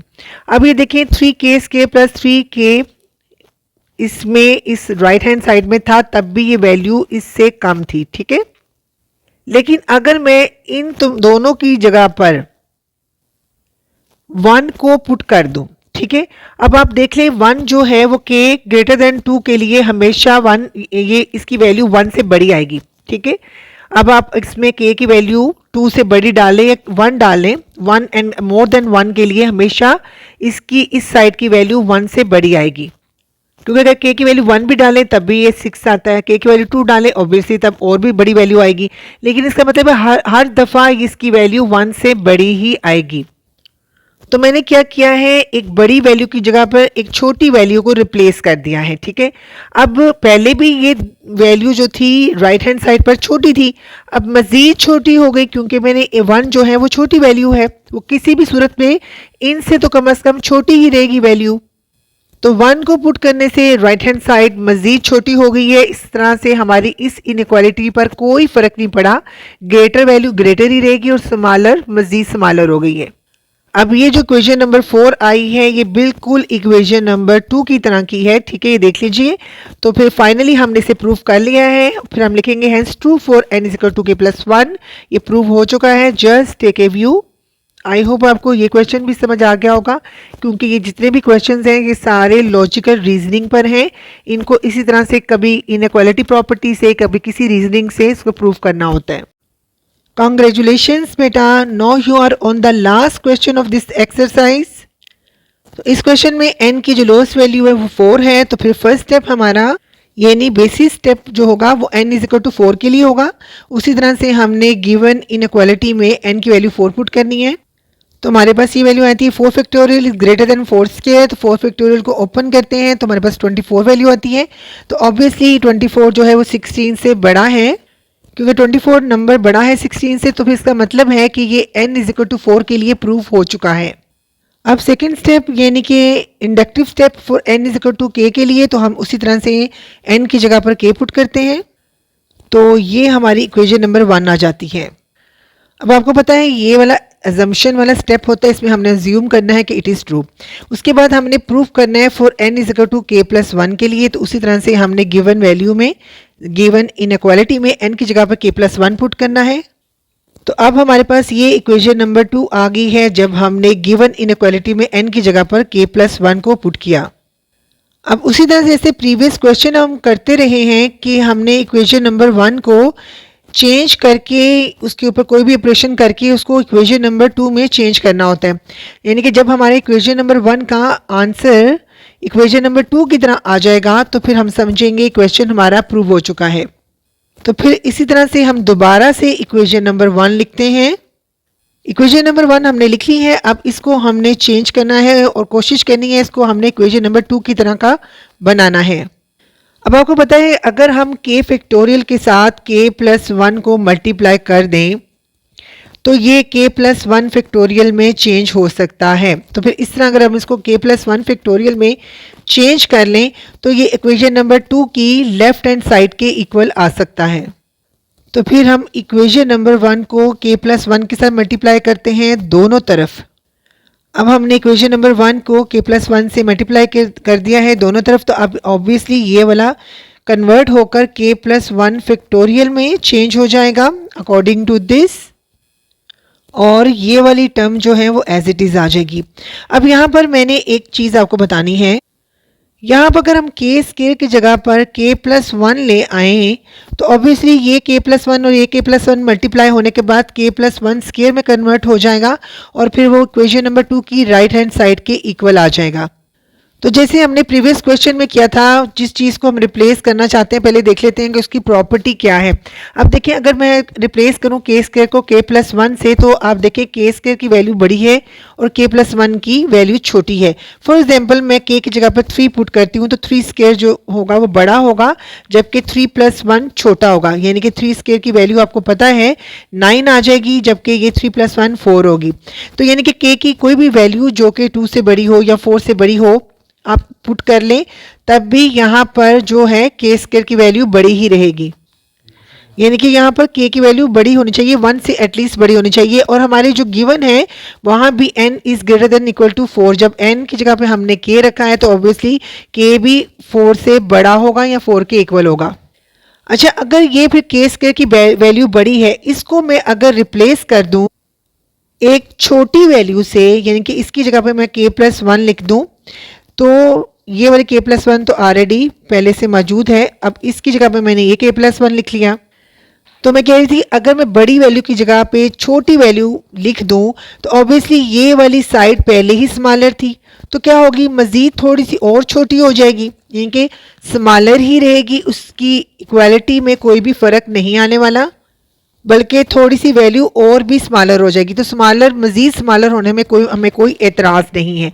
बस हमने ये प्रूफ करना है कि के प्लस वन फैक्टोरियल जो है वो बड़ा होगा के प्लस वन होल स्क्वायर से।